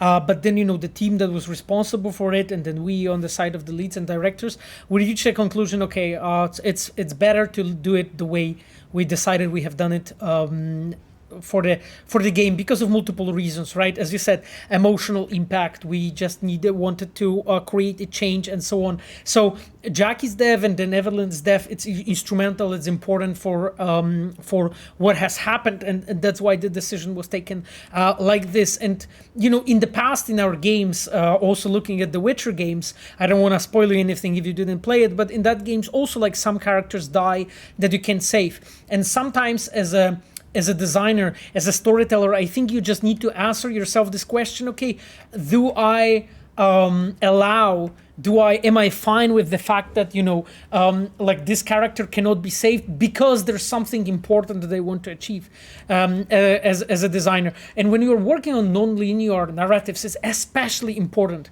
to pay attention to those. Yeah. Because it's a tough choice, when not to give the player a choice because you need it for something. Go in with fresh eyes. Yeah. How many BDs did you manage to rip? 2. Only one of them's intact. Understandable, though. The rest, well, they're in the same shape as Evelyn right now. Okay, show me. Give me a sec while I set the parameters. Guess we'll find out if our doll really did lose her tune. Come on, V. Okay. I'll be the first to admit, this does not look good. Thanks, Johnny. You can see how it all is built up, that how it all is built up, to just give the player a feeling of impact. Here in this very moment. Yeah, you guys keep on asking about like the leaks regarding Torgal. Guys, we have mentioned, there was an official press release that the visit of Grzegorz Leszczyński has been purely how to say it? I forgot the word. He just came over to visit the studio to see it, because we are working together on the on topics related to the comic books festival in Łódź, right? And that's basically why we know each other, right? Yeah, exactly. Okay, let's sit down.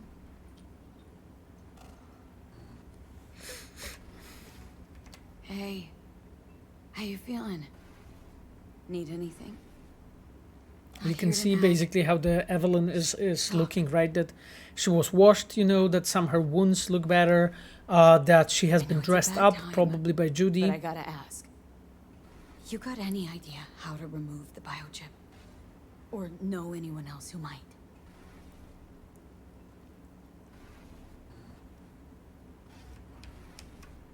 Listen, Evelyn, I really need your help.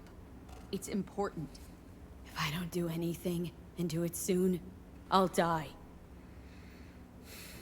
You're right. This is a complete waste of time. You can see that we cannot really do much, right? Dacton asks, please let us know to kill Panam. Well, it's an interesting idea, I would say. Well, now, look at you.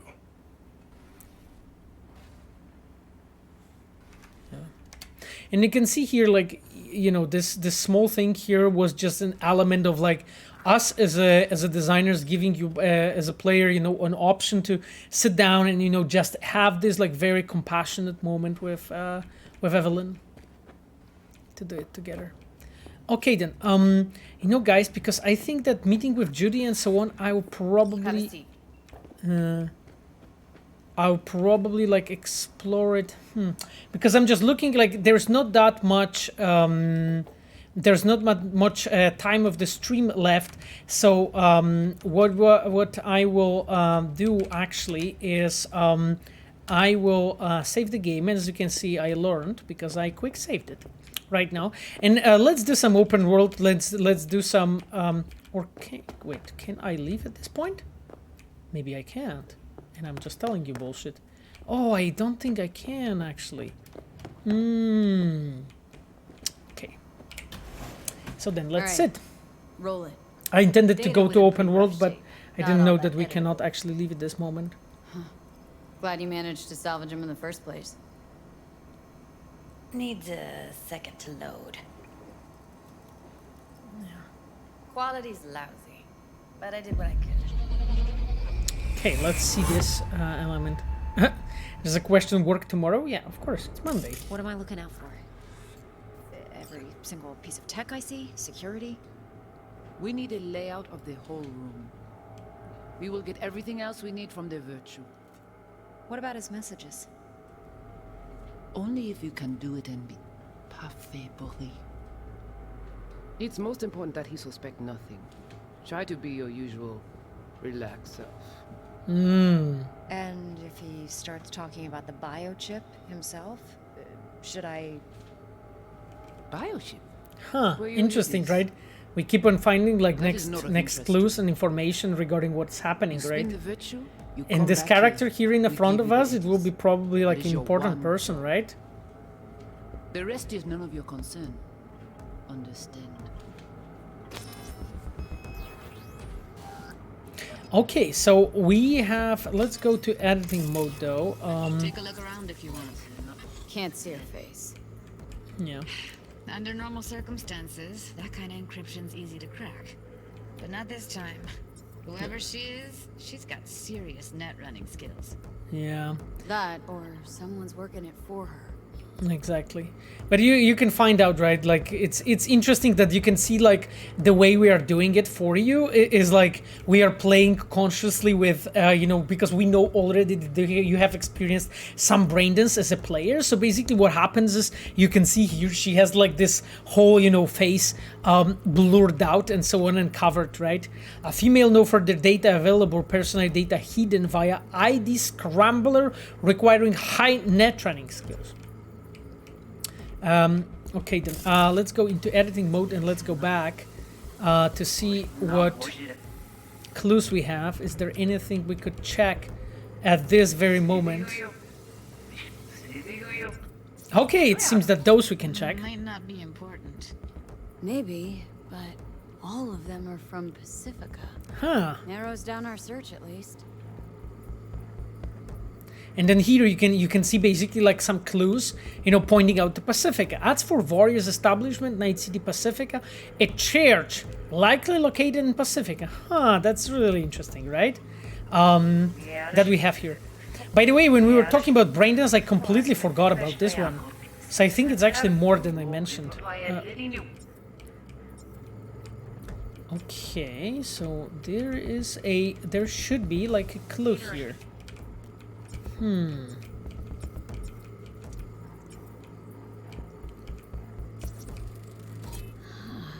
think I recognize these. Yeah, it's very clear. Thief markings. Yeah. You familiar with them? Not enough to know what they actually mean. Heard of who might use them, though. Who? Could be the Voodoo Boys. But that's just a hunch. Can't be 100% sure. Zayted Koba wrote, Dear Pavel, thank you and for everyone at CDP for your hard work. Thank you. What now? Thank you. Honestly, it's a pleasure to work on this game.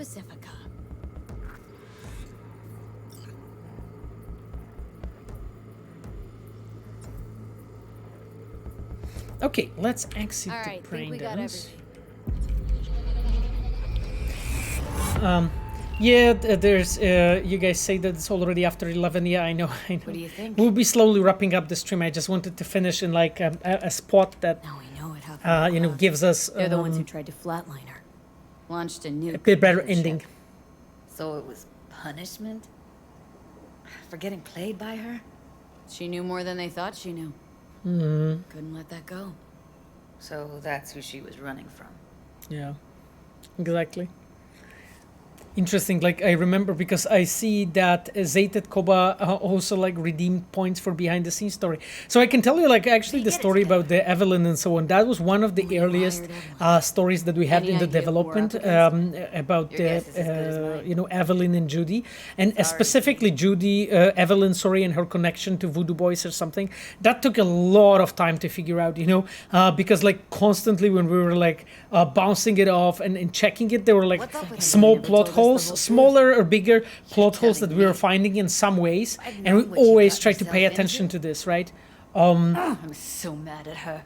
Her only job was to record Overture. Pretty damn and it took a lot of time and iteration to just like get it to the point that you have it right now. Chip from under her boss's noses. So that's where you came in. She hired you. And brought this all on herself. On you two. Yeah, and it's interesting because like while doing all this interrogation investigation, you as a player, you are actually getting to know Judy, right? Through her reactions and so on, to all the things she's saying and she's doing, and it's really cool.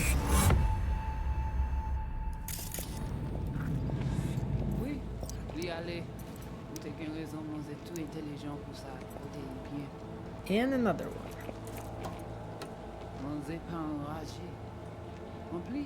C'est plus bon moyen nous gagner pour nous arriver sur yon autre.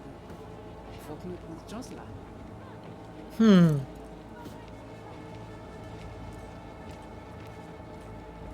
Nous gagnons plus bon l'idée? Très bien. Si vous décidez si c'est bon critiquer ça me pense, à continuer à faire travail. Okay, we can hear somebody speaking Creole. Haitian Creole. It is the Voodoo Boys. Yeah. Didn't I? Wait, let me see if I've got an auto-translator. Meantime, you try to tune into the phone's frequency. See what the other side's saying. Yeah, exactly. So let's try to do this, guys, so that we can wrap up the stream, because I'm actually in the point when it's hard to stop right now. So just play until I actually can save. So okay, let's go to editing mode, and now I can switch layers. So let's try to because this looks like. And I just need to get, I think, there. Can I scan you? Got it. Give it a second. Okay, we have a frequency.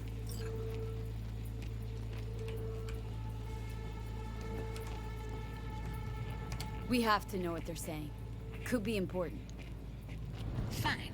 Just found the auto-translate package. Should get along fine with your system. I'll install it now. And this is a cool moment, you know, when you're like auto-translate package is like getting uploaded, you know, and you got the new language pack, and now you can actually understand what they're talking about. So that's pretty awesome.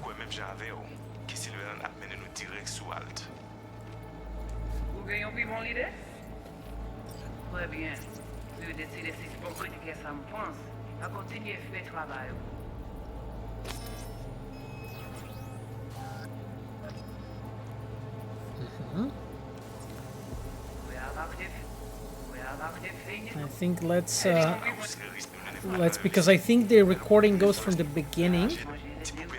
Exactly. We can watch it now, the complete thing, and you can see here like how as a designers we are playing with players' understanding of a feature and slowly basically just adding more things and different things that they have to do to just like uncover things in Braindances.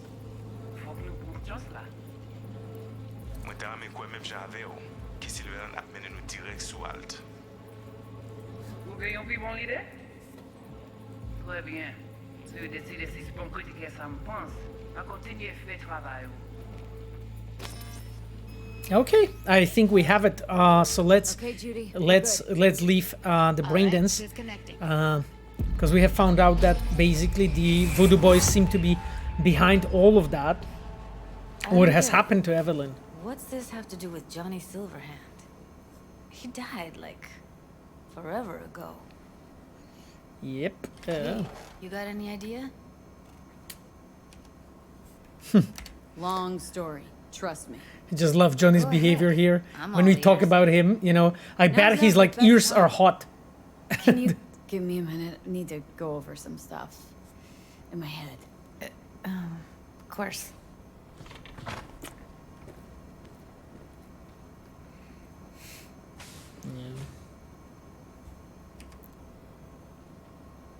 Know who they are, Okay. who the woman is?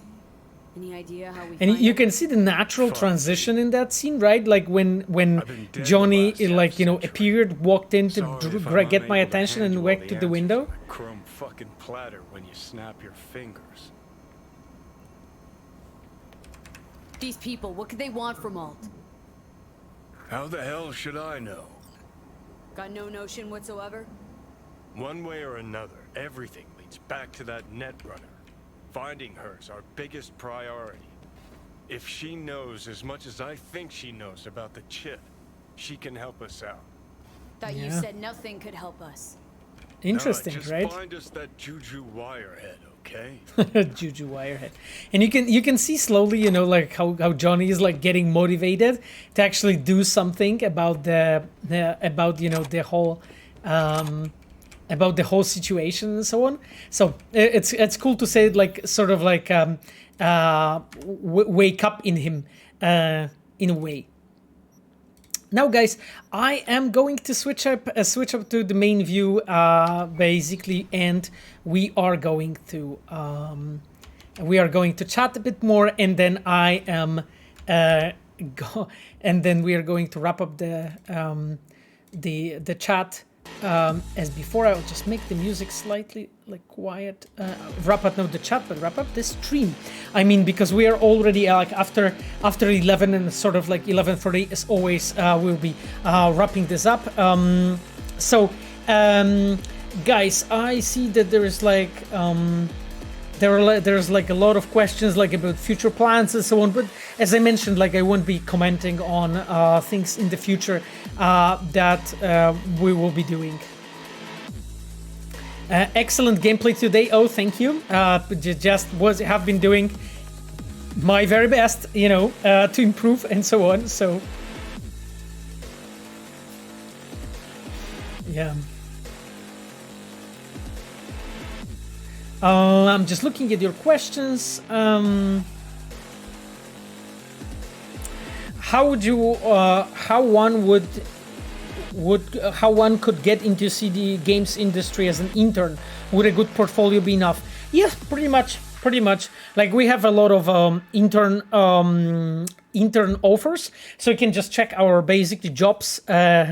Best shooting skills EDU. Yeah, absolutely. You can basically check our job page and then apply with your skills. I think like just you know, like some portfolio is really enough. We assume that our interns have like minimum knowledge. Of course, this is not completely true because to get to our studio is not really that easy. We still require a lot of knowledge. Like if you have no knowledge about the topic, you won't manage. Basically, it will be difficult for you to just like match it and be hired. But I think what's important is like you need to keep trying, right? If you won't be trying, it won't ever happen, right? So it's just like you didn't die today, Pavel. Yeah, I didn't. And even though I switched to hard, but I think I switched to hard when we finished combat, kind of, which was interesting. But yep, we'll play on hard the next stream, so I think it's gonna be fun. Yeah, I mean, there's a question from Weird Spark. How do you feel about the fast travel systems in games? I tend to lose interest as soon as I start using fast travel. Yeah, that's the thing. It's just like we place the fast travel in the game because it's something that some players may expect and may feel that is needed, you know, for the game in general, for the game to work well and so on. But we found out like that not that many players is using it. It's just actually the minority is really using the fast travel because, you know, driving is enjoyable, but also simply the just the city is beautiful, right? So just walking around, like stumbling upon different scenes and doing different stuff in the city is just enjoyable by itself. So that's why I think it's really not that important. So yeah, so for me, the fast travel is just there, is like the ergonomics thing. You know, some players expect it when they want to, and okay, sure, that's fine. Maybe when you have maybe when you already know the whole map and so on, it's not fun to drive across the whole city, and then it might be, you know, useful. I would say.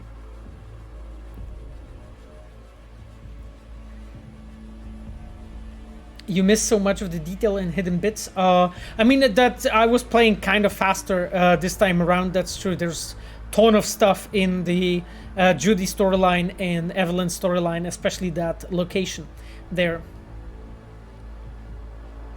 Yeah, Hitcher Road 99%. I drive exactly. Camille wrote like Witcher should stay as TPP and Cyberpunk should stay as FPP. And no matter when Panam and Mitch shouldn't die like Siri or Yennefer, well, they still alive. Yeah. Oh well. Driving through Night City is never boring or just walking. Yeah. Huh. Question to me, actually kind of strange question. Where do you see yourself in 10 years? Got any ideas? I mean, I do, but I'm not sure if I want to like share it completely publicly. Like my main motivation is I want to keep on working on the games. I really want to like stay in Red and keep on working on the games we are doing. I just hope that really like 10 years from now we'll have a 20 years anniversary of me being in Red and us already having so many amazing games done. But you know, it's I will be 45 in 10 years, so that's interesting. That sounds really like a really far future. So that's regarding, of course, that's regarding work, you know, but of course, you know, there's lots of like private topics and so on, so we'll see how it goes, you know.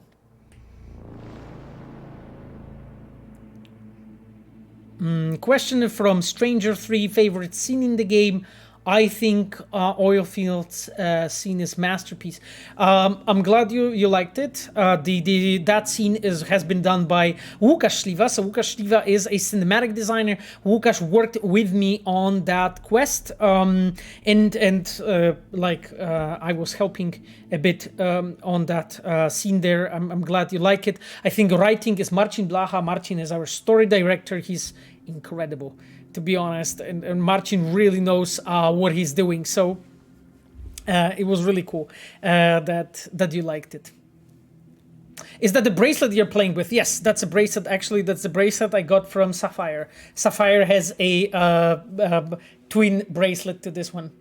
So it's just the bracelet that I'm always wearing. It's just when I'm playing, I'm smacking my desk with it. So that's why I put it down and I just like take it off and just like play with it, you know, because I don't like hit the desk with it, so that's why. Please, we want an answer. Who is Mr. Blue Eyes? You know, it's something for you guys to discover. Then if I tell you everything, then you will keep on telling me that you guys discovered everything already. So. The Lord Shift wrote, are you sad about the quest director leaving CDPR? How was the experience working with him? I mean, well, first of all, like Mateusz is in the transition period, so he's still working on the company for next 2 months or so.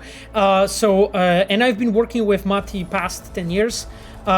He was in different places because Mati was a quest lead on The Witcher 3. Then he left to do Gwent when he was working on Thronebreaker, while I was leading the quest team on the expansions for The Witcher.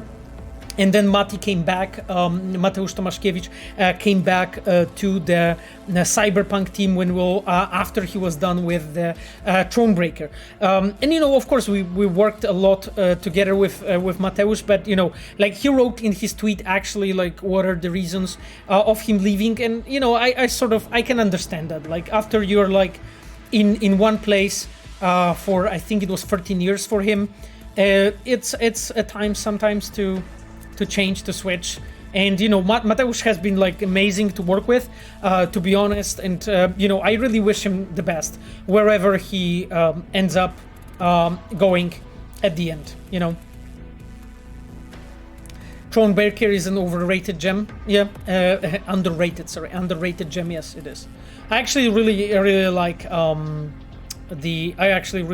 the Thronebreaker. Question, what about Conrad?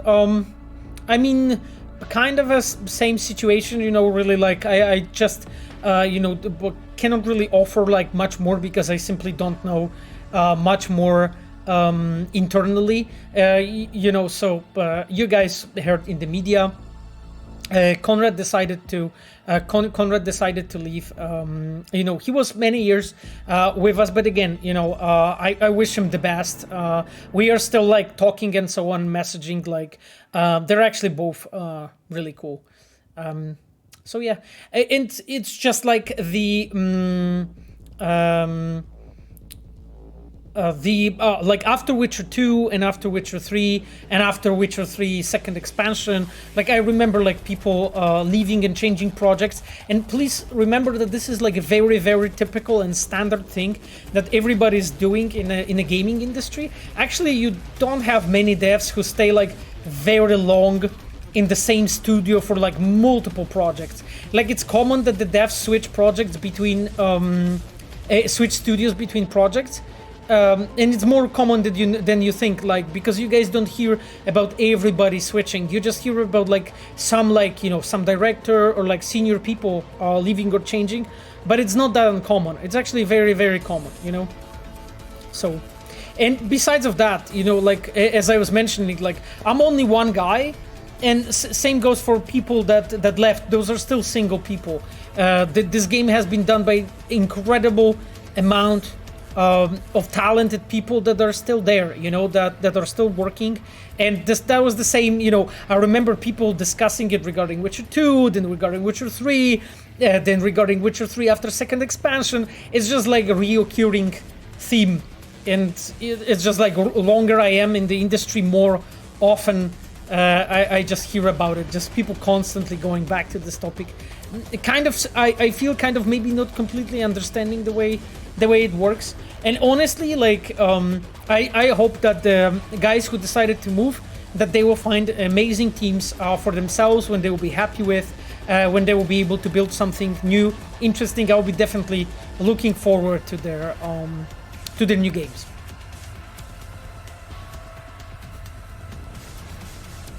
Enigmatic wrote, please don't leave CDPR. I mean, I'm not planning to, as I mentioned. Like, you know, guys, I am motivated and focused to do as good as we only can.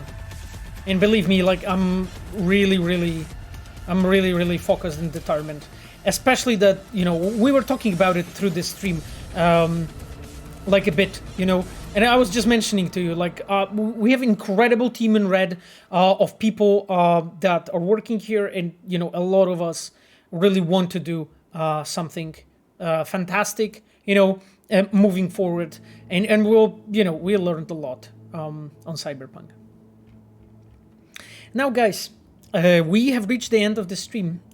So what I wanted to mention, I wanted to thank our amazing Reds who have been here, and I'm here talking about Ayano, our UI producer and our moderator. She is in my recommended streamers. She's streaming Destiny 2, and you can check her out. She has a cool puppy, though. So, and aside from Ayano, we of course have Sapphire, who's with us, and Sapphire's my girlfriend, and she's always helping with moderation, which I very much appreciate. And aside of that, we have like a long list of Reds that are actually with us. We have Arashi, our gameplay designer. We have Fabian, our PR manager for Germany. We have Chivog, our customer support specialist. We have Michał Brzeźniak, our cinematic designer, and we have Spell, our quest designer. And aside from that, we also had Ero, who was here, our quest designer. We also had Vitrian, our cinematic designer, Kajtek Kapuściński, our cinematic designer, and probably a few more that maybe I didn't completely see. So, that being said, thank you so much for the stream. There's one important announcement that I wanted to make you guys just for the very, very end of this. I am going for a short vacation next week with my girlfriend. She's stealing me for a week. The thing is that we didn't, like, because of the pandemic, the traveling hasn't been possible and so on, and we will be able finally to travel.